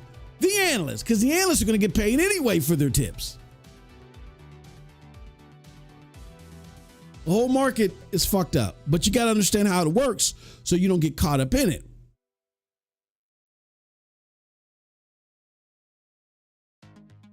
Old Man Gaming says, now I wonder if Troy Baker did a good job or spoke a bit much of words and AI. I said, I don't know. Well, let's get to our last part before I get out of here. I want to talk about this PlayStation handheld, right? And I definitely want to get Cold Blood's thoughts on this. And we're one short like of 10. Do us a huge favor. Let me just take it. Do us a huge favor. Hit that like button. Get us to 10. When you get us to 10 likes, that does so much for the video. You know what I'm saying? It does so much because it puts us in a whole, it increases our funnel. If we go live and we can't even get 10 likes, what YouTube thinks is, oh, people didn't like this video. Thank you very much. Appreciate it. That puts us in a whole different funnel. And more people watch it. More people get to see you guys. You know what I'm saying? And see your takes and stuff like that. And see how smart of a gaming community this really is. I do want to say two things here. Nathan G said, seems like this engine works a lot better for Xbox. Yeah, I did see that over the weekend. They should be using this engine. NX Gamer said they might be using UE5 because it's easier for them to get employees for that. Right now, I think Microsoft needs management. And yes, you want to keep a rotation of employees around, but what kills Microsoft and why they always need a rotation of employees is because of their 18-month contract stipulations and them having people go in and out. So they're bottlenecked by UE5. There's just so many things systematically wrong at Xbox as far as developing games. It's a miracle that they even came up with a game, regardless of its gameplay. It's a miracle that they even came up with a game where the production was this good. It's not by accident that Xbox keeps making horrible games under Phil Spencer and Satya Nadella. They have a system that is not indicative of creating good games. So really, Machine Games deserves a round of applause because the Microsoft systems are piss poor and they don't support great games all the way around. But let's not illusion ourselves. This is a game that has great production, great cinematography, great presentation. It is not an excellent masterpiece all the way around. Absolutely not, because the gameplay is abysmal.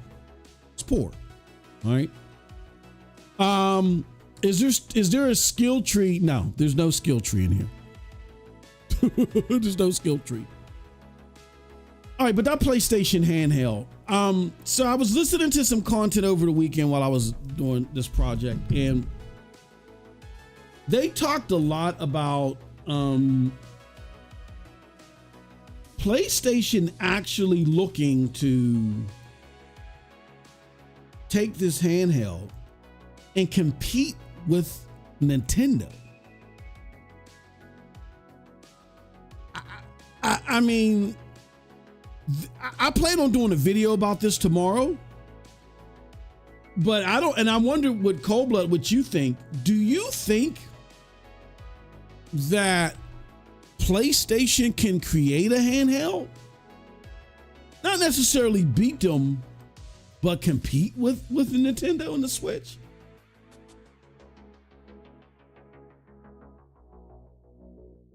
PlayStation competing with Switch? Yeah, they're talking. Yeah. No. Yeah, it looks like that. Well, that maybe if the rumors are true, of course, these are all rumors. It looks like if the rumors are true, unless they stop making kiddie games in droves, nah.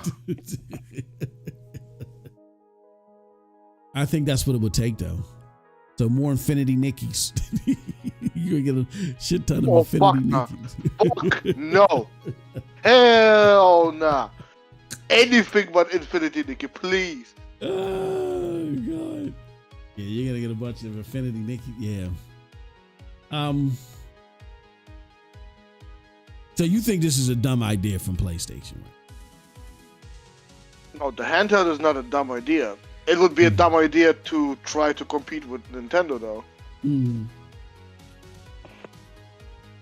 Yeah, because you're trying to tap into their market. I mean,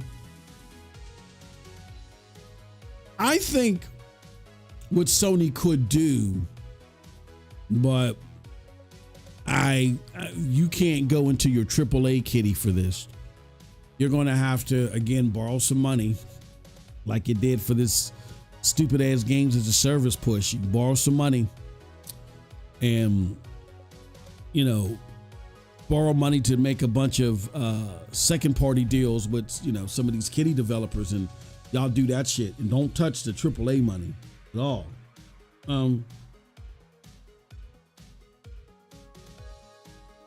But I think a handheld, they could do, it's going to be hard. I think they might have an opportunity to compete, a very small opportunity if, number one, this thing is no more expensive than $499. Now, when we look at these handhelds, you might say $499. Oh, it ain't going to be able to do much. It's rumored that it might have PSSR in it. So if it has PSSR in it, and and then you have the developer, or in the development kit as someone's making a game for the base PlayStation. If the development kit can also render it down to like 480, where the the PSSR will take it in handheld mode and render it up to like a 1080 or 1440p. Okay, that might work. If your development kits can do that. Also, yeah, so it has to be full. Boss, it better not fuck the development for the actual console. Yeah, that's what. Yeah. Like I said, no money. If that is the caveat, nah, fuck the handheld. I don't want one. Yeah. Because that is a Series S right there. No. Yeah, you can't be developing games and bottleneck them because and that's why I said if in the development kit as they're developing games to take care of or to take advantage of the full capabilities of the console. If there's a way to do that and still create like a handheld mode where you just scale it down real low, right? And then just use PSSR to raise it up. Okay, fine. I can see that being able to happen. But yeah, the handheld can cause no compromise to the main experience. Absolutely not.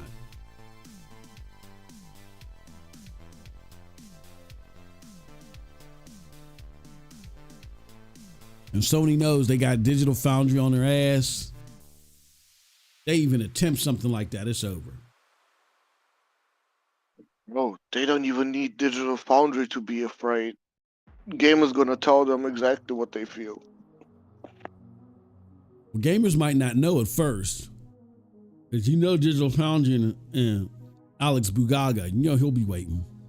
No, you're gonna see more 30 FPS games. Gamers gonna know. Mm-hmm. That's what happened to the fucking Xbox.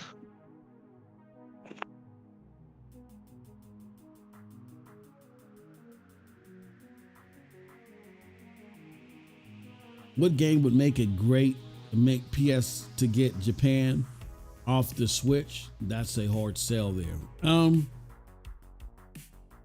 don't know. Well, they already do with Monster Hunter not Yeah. being on the Switch, the next one. Yeah. There you go.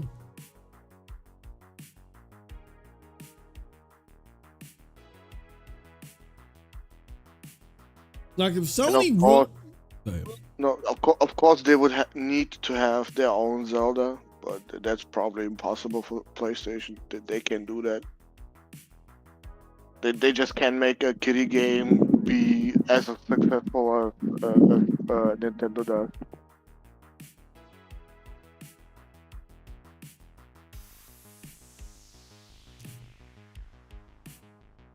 Yeah, I mean, and maybe that's where Paul World fits into this equation. Maybe their partnership in Paul World was supposed to grow and mature. Now that you mention it, you know that you can't summon your pals anymore with a ball. Oh, you can't. No, they removed that. Oh wow. Yeah. Oh shit. Who owns the intellectual property on Pokemon? I thought that was another company. Well, Game Freak does.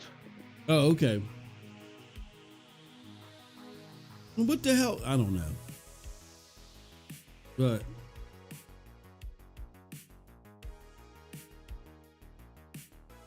people forget that Sony has a bunch of partnerships in Japan that they can take advantage of. Now, you know, not outside of Square Enix, you know, because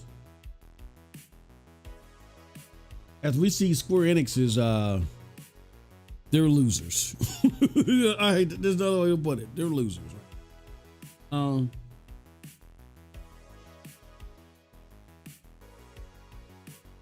But there's other developers. Square Enix, bro, the company Square Enix, yes, absolutely. Yeah. The worst fucking leadership ever over there. The developers are fucking amazing. Bro, I feel sorry for them. This is their leadership. Always telling them, oh, you did not meet expectations and shit, bro. Get the fuck out then. Find someone else that will meet their expectations. They don't even know what their expectations are, though. Like, what is it that you're expecting? I'm serious. 20 million each copy of a game. Which is stupid because, again, if you know that your audience is on PlayStation, they got to know that. You can't be that dumb not to know that your audience is on PlayStation. If you know your audience is on PlayStation and the amount of sales that you require or part of your expectations require 40% of those people to just make a leap from one console to another, which has never happened in the history of gaming, but yet you still release said game, then something's wrong with you. I don't, you made, and it's not just, and trust me, it's not just PlayStation. They miss targets everywhere. They miss targets on Switch everywhere. I'm just talking about the PlayStation games. If you miss targets on PlayStation games, or if you had or if your high-end expectations on certain games were, not great, or if your high-end expectations of games were far from what you got and you still fell in the expectations, and I think that's what happened with the Final Fantasy games. Like, they had a range of expectations. Yeah, we're looking to, we need to sell, 5 to 7 million worldwide. They were really hoping for 7, but it was like closer to 5. And you're like, well, we could have done better, and that's why you're not clapping so much. That's on you. Because you're closer to 5 than 7, Because 40% of your player base is still on PlayStation 4. Like, what are you doing? And nobody, you're not going to get a 40% increase in one year like that. Like, that's crazy. At best, PlayStation might sell like 20 million consoles. You need more than that to come over in order to reach your numbers. So that was dumb.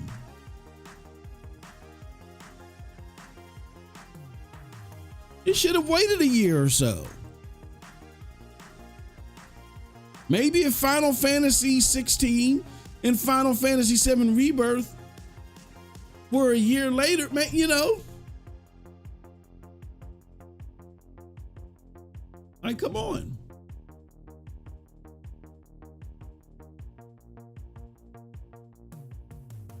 That's on you. You're dumb. But anyway.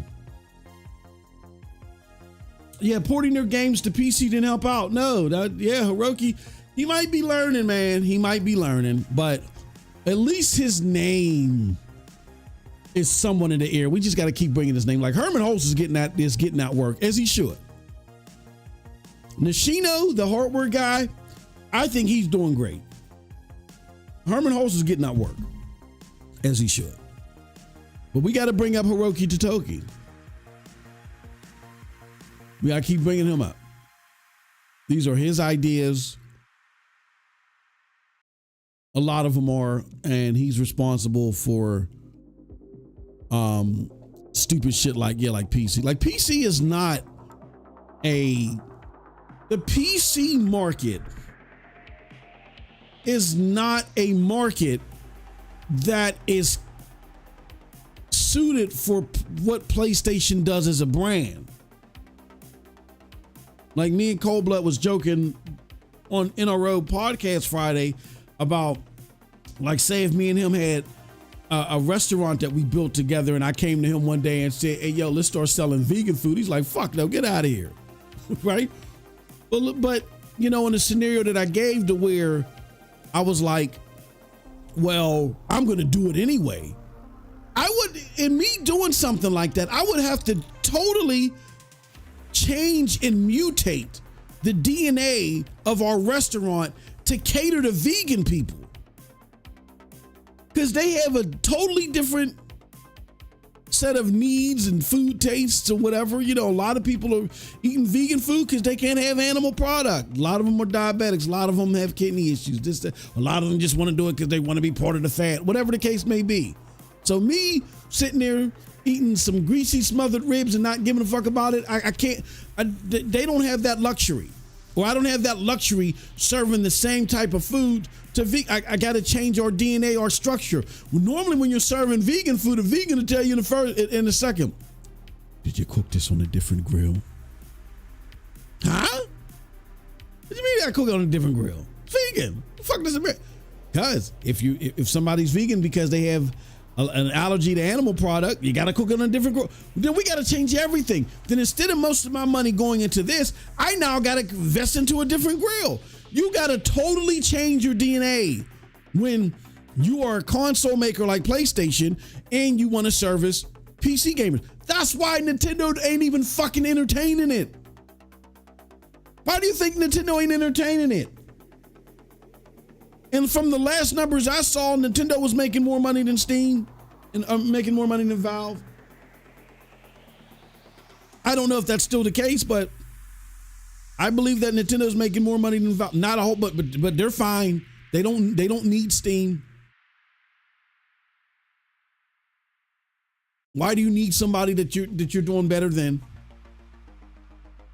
Right? If there was a way they could produce Nintendo games that doesn't compromise their brand and put them on Steam, then great. But Nintendo looks at the Steam audience and like, no. Come to our products. We'll sell you cardboard for $900 still. Come to our products. You know, you have to respect Nintendo's fucking authority. Yes. like these motherfuckers can go lone wolf in this industry and be fine. Mm-hmm. Yep. Ain't no one else gonna go that way. Mm-hmm. Everybody else gotta play nice with each other. Mm-hmm. In some way. Yep. To survive. Yep. If PlayStation could do that, bro, I would be so happy. Like, if they just could say, fuck everybody else, fuck third party, we have our own fucking machine going here, where games come out regularly, and all these games are fucking quality. We don't need you, third party. We don't need anybody. You play by our rules. That'd be fucking great. Yep. But it isn't the case. It's only the case for Nintendo. They are telling you what the fuck is going on their platform, and they have absolutely zero interest in putting their shit on PC. Yep. They will find your ass. They're gonna put the fucking FBI on you if you try to make it happen on PC. Yeah, they'll sue the shit out of you. Yeah.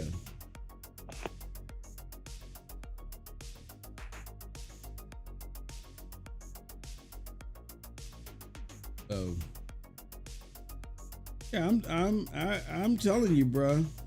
You gotta appreciate Nintendo for what they do, because they're looking at Steam and they're like, we don't care. We don't care. And I'll tell you something else too. If they are trying to make this handheld, not only do they need to understand what they're going up against as far as having the right content, but they better have a better approach too, because, you know, there's another rumor. We talked about this on Friday with the Steam Box. Like, the Steam Box is dumb.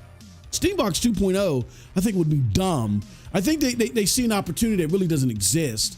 I think everybody's not a fanboy. Like, I get that there's Kids Move, and I get that there's Post Up, and I get that there's Pastor or whomever out here saying what them motherfuckers, they make up the smallest section of the gaming populace.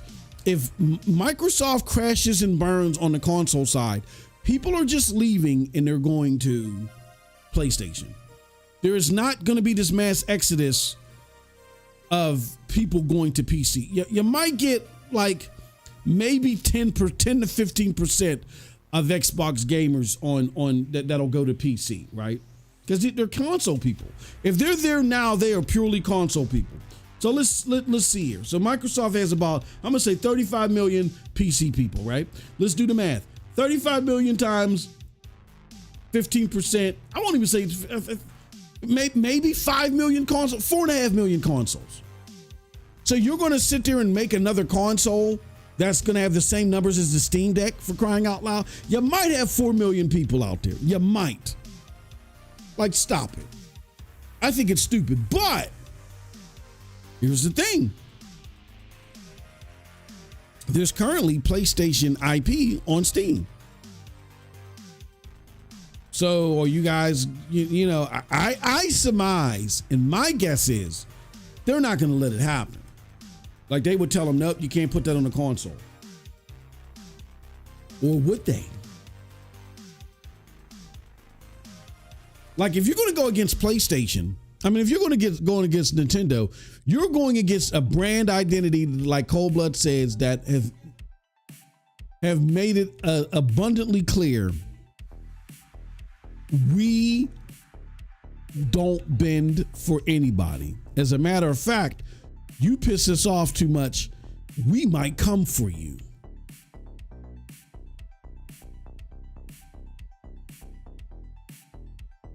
So, yeah, that's their approach. So if you're going to come out with a handheld, in my opinion, you need to have, it can't, like Cold Blood said, it can't, the development of it can't compromise the main heart, the console. So it can't be, because we want games to be played on the handheld as well. we got to make it weaker. There can't be no Series S scenario with this thing. People better be able to make the games. You better be building a top of the line console that is not compromised because of this handheld, and simply put your development kits just are able to scale things and use PSSR to boost them back up. You know what I mean? And Moss, mm-hmm.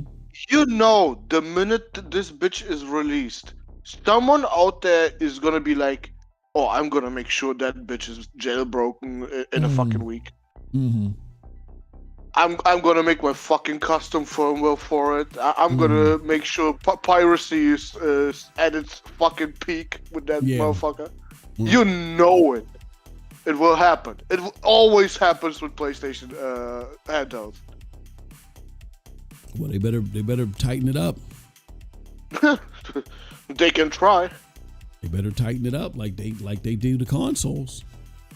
Brother, they literally had a fucking exploit for the Nintendo Switch through the fucking controller slide where you put the controllers in.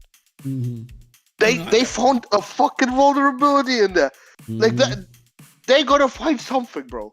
And gotta make sure piracy is at its peak with that fucking handheld.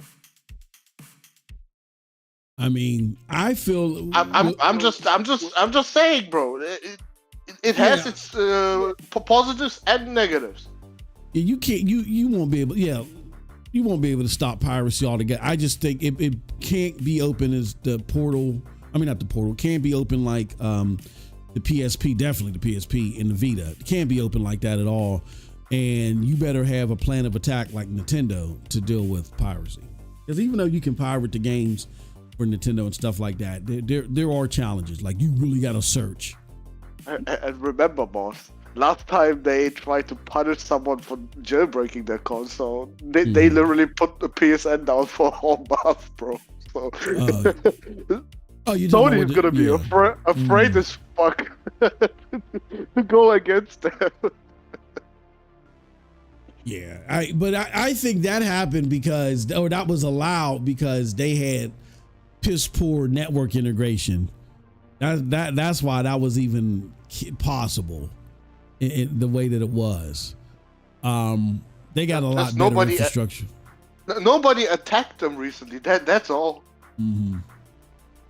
Well, even after they upgraded their infrastructure, I don't know if you remember last gen where people affiliated with them, the same group that took them down and took the PlayStation 3 down, they were doing DDoS attacks like everywhere. And it was affecting Xbox too. And PlayStation, it wasn't affecting PlayStation any longer than it was affecting Xbox. So, they had proven that they really improved their infrastructure a whole lot. So, not saying that it still won't be a problem, but I think that they better go into this understanding what they need to do and don't try to skim, do it off the top fully. You're not going to be able to block every instance, but I think that you can put in a valiant effort like how Nintendo does to try to stop it. So. Nintendo did not stop anything, bro. They emulate the shit out of those games. Well, they might have closed down some of those developers, mm-hmm. that made these emulators and shit, but actually the emulation itself is still going. No, well, I didn't mean stop it. I meant to curb it, because trust me, my son, who thinks he's an off branch of the A group, he tries to tinker with his Switch all the time, and he's always belly aching about how he in the lizard squad. Yeah, that's what he thinks he is. He thinks he's one of them. Yeah, he's always belly aching about how Nintendo did this and did that. No, they updated this and oh man, and he'll go a while not touching it because they threw something out there. Then he'll find something new and try it again. Look, I understand people wanting to play Switch games at 60 FPS and 4K. I absolutely understand them. But only if they do it the fucking legal way. Just getting the game from the internet and playing it like that? Nah. Fuck you. Well, yeah, that's what you're scum. That's what the current hackers are about. They're not about, you're circumventing some BS roadblock and still paying for their shit. That's what it used to be about. It's circumventing some BS roadblock, but you still paid for the product. It wasn't about that.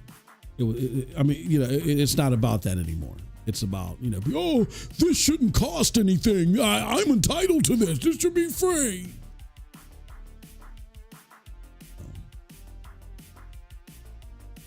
What's up, Geek? I mean, you're entitled to a year in prison. Sure. Yeah. If not longer. Didn't that one kid didn't he get 10 years or some shit? A 16-year-old kid or something like that? I thought he got 10 years in prison. 10 years for what? For something he did with Nintendo. Let me see. Or was it? Hold on. I thought some kid, Nintendo hacker. No, they probably settled it out of court. I don't think that 16-year-old got into prison for 10 years. Oh, no. He owes 10 million. Hackers owes Nintendo 10 million.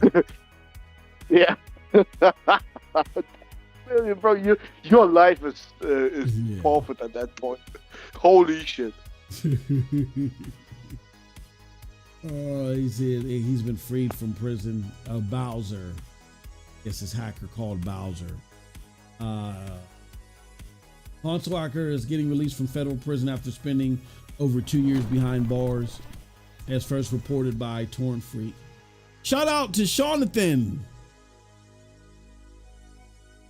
Yeah. Shout out to Jonathan for the 8 year, for the 8 months. I was about to say 8 month membership. Just what y'all lying about today? Oh man, he up in here like True Virgil. Is that True Virgil?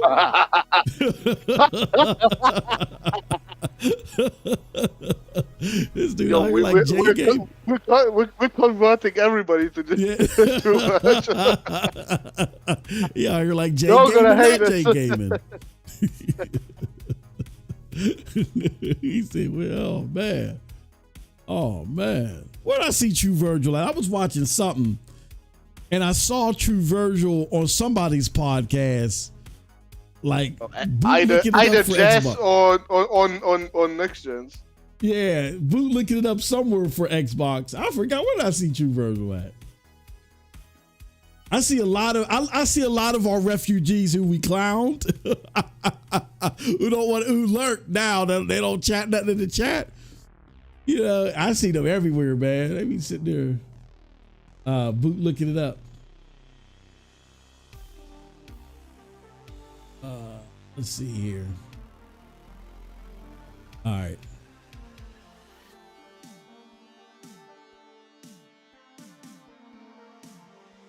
Can we now talk about the numbers and what that might entail for machine games in the future? Oh yeah, Let's see here, Steam, real quick. Yeah, real quick before we get out of here. Look at these Steam numbers. Let's see here. So it's 4:00. Indiana Jones and the Great Circle. It's at 11,646. Yeah, it says it's 5 in top sellers, but there's like nothing else out right now. Like if you look at the top games, there's nothing out. Popular releases. Marvel Rivals is free. Path of Exile. There is an early access for Path of Exile, but it's not touching that. Bro, Path of Exile has like 50 times the player. Yeah, exactly. Yeah. Well, no. Shit. Yeah. You're right. 50. I was about to say 50 times the players, literally. So yeah, it could be top, but there's really nothing else out. Like there's Path of Exile at 500,000 people in it, or 560,000 people are in that game right now. Marvel Rivals is free. Delta Force is free. Right? What the fuck is Delta Force? Shooter. A free-to-play Made by shooter. some Chinese company. Okay. Free-to-play extraction shooter. Okay. All right. Then you got Indiana Jones at 12. Like the drop from Delta Force, which is free to play, versus Indiana Jones, you go from 100,000 to 12,000. You know what I mean? And then you got Dead Side. Moss, back in the day as a bot, what would be the excuse from you for this? Excuse for what? For Indiana Jones? Yeah. Why it sounds so... Oh no! I mean, I wouldn't have. I would have. I don't know. I would have never. We didn't excuse Indiana Jones. We didn't like the only game that I can remember excusing not doing well was Quantum Break, and that's because we were like Quantum Break got a bad shake because of the 900p, which it did get hammered on because of the 900p. But there was more to the game not doing anything. Like it just. When you put your game's day and date on PC like that, like it can't that hurts your game. Like if it's a live service, but especially back then, that hurts your game. It really like dies down the sense of urgency. Oh, I'm missing out on something. Oh, it's on PC too. Who cares? You know what I mean? You know, that's the only game we would have excused. Like this, we didn't excuse the games. We excused the overall effort. Oh, Terry Myerson. Oh, Sachi is not, or you know, they're not writing it. Oh, they're gonna, you just wait. You just wait. We excuse the overall effort, not the actual, you know, Okay, but what is the excuse right now?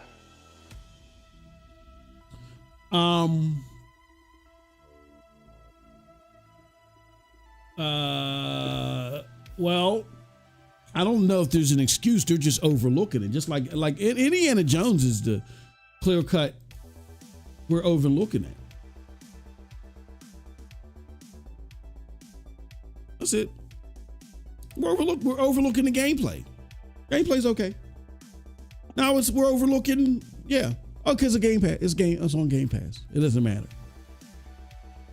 Which I think is going to be too early to tell how well it's doing on Game Pass. But yeah, that's what they're doing. Are they really using Game Pass as an excuse why it sells so bad? You know, that's the first thing they go to. It's Game Pass. But then explain Stalker 2 on Steam. Oh well, that's not an Xbox game. It's an Xbox exclusive and it's in Game Pass, so it's not an Xbox game. And Stalker has a following for on PC. It's not a new IP. Indiana Jones is a new IP. They're gonna make an excuse. Indiana Jones is not a new IP. Yeah, it's a new IP. They're gonna make some type of excuse, like they always do. Let me see. Now it's gonna be too early to tell right now. Because I don't know. One game, Game Pass cannibalizes sales. Another game Pass does not. Doesn't cannibalize sales. Yeah. What the? But that's why they're not even talking about it. They're not even bringing it up. Why aren't they bringing it up? Because it got a high Metacritic. It's back up to 87. I saw. It's a high Metacritic game. Yeah, it was 86 over the weekend. Which is okay. You played the system. Congratulations. Yeah. But explain the sale numbers right now. That's what I want to know. Like, if it's that great of a Metacritic score, why is nobody buying it? It's Game Pass, and you're gonna get monthly active users. What are you talking about? And you don't know the Game Pass numbers. Okay, so in a month we're gonna see Aaron Greenberg come out and tell us again that it overperformed in every metric. Well, they can tell us in a month, but okay. right, it's all about right now. And next year when it comes out for PlayStation, they're gonna fire Machine Games. I mean, just like they did with fucking Tango. Your pony's gotta wait for greatness. You gotta wait. I get it in Game Pass day and date. Yeah, I find it interesting that for a new game release, the best this could peak at right now. It peaked at 12,000 an hour ago, and it's already went down. It's supposed to go up. You know why I think it went down? Because me personally, I saw people out there saying, "Oh, it's low, whatever." I know when this normally picks up. It normally starts picking up when the East Coast. A game like this, the East Coast US is going to drive it. So when the East Coast normally comes home around 4 o'clock, 5 o'clock, that's when you're going to start seeing it shoot up. You know what I'm saying? They come home from work, they're like, okay, I got Indiana Jones, because this ain't a game that you're going to skip work for and shit. They're going to come home and it's going to shoot up. The fact that the all-time peak was 52 minutes ago, let me show you guys. And again, I could be wrong. We'll see. Time will tell. I'm starting to believe that people did what I did. You guys think I'd be capping, or we be capping here on this channel? I put an hour into the game. I'm done. I because I'm a content creator, I got to put 5 into this. You know what I'm saying? I feel reasonably, you know what I'm saying, to settle on my perception of this game. But everybody's not a content creator. They're just gamers. So they wouldn't play the game. This game is supposed to have 30 hours of gameplay in it. They tried it and they were like, it looks great. Yeah, it puts me in Indiana Jones. I don't have to blow this game from behind. I'm done. Thank you, Game Pass, or I bought this game. And look, maybe they didn't want to put 2 hours into it so they can get a refund. Like most people, normally this number keeps gradually going up. We'll see. The next time we'll tell is in 30 minutes. If by the 5 o'clock hour, I would say between the 5 and 5:30 hour, if you don't see this being surpassed,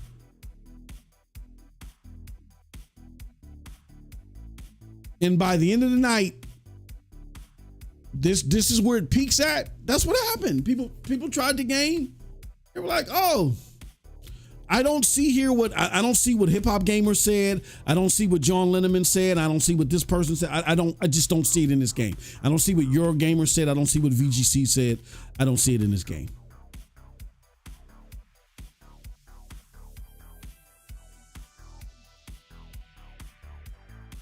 What this will do though is people like Paris, who have been in the outhouse recently in regards to things that he's been saying, it'll temporarily give him some credibility that it's up to him to take advantage of. Am I going to now realize that it's not good for me to overshoot the moon and try to play influencer extraordinaire and kiss up to these companies? Am I just going to be even keel and say, hey, look, I'm hopeful this is good, but we have a history here. Let's see what happens. Is he going to now do that and side more with credibility and straightforwardness? Or is he going to go to the easy peasy, peaches and cream Paris, where everything is great until he can't admit that it's great no more? We'll see what he does. It's up to him. But yeah, normally this goes up. You don't see it go down. It's creeping up because the people from the East Coast are coming home. So.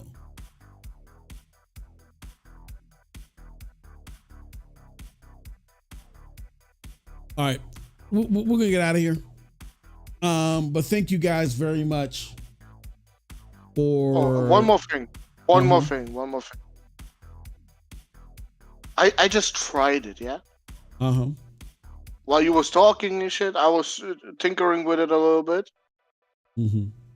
I could say, as long as you don't have ray tracing on, this game is hella optimized. Yeah, that is true. I mean, holy shit.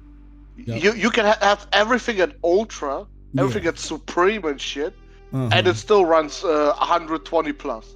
Yeah. Easily. Yep. As soon as you put ray tracing in it. Ray tracing on, oh my god. Yeah, I know. Oh my god. It's done. The FPS goes down to 20, bro. Yeah. Yep. Holy.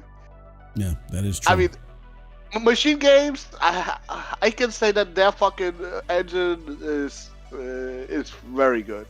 Mm-hmm. I can admit that. But brother, the gameplay, what the hell happened? It could have been so much more fun. Oh yeah, it sure could have. But they said, look, just throw this in there.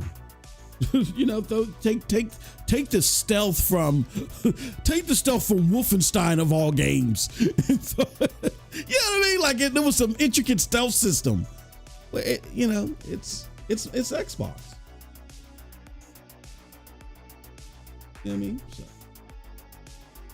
All right, gotta get out of here. I gotta go back to hell.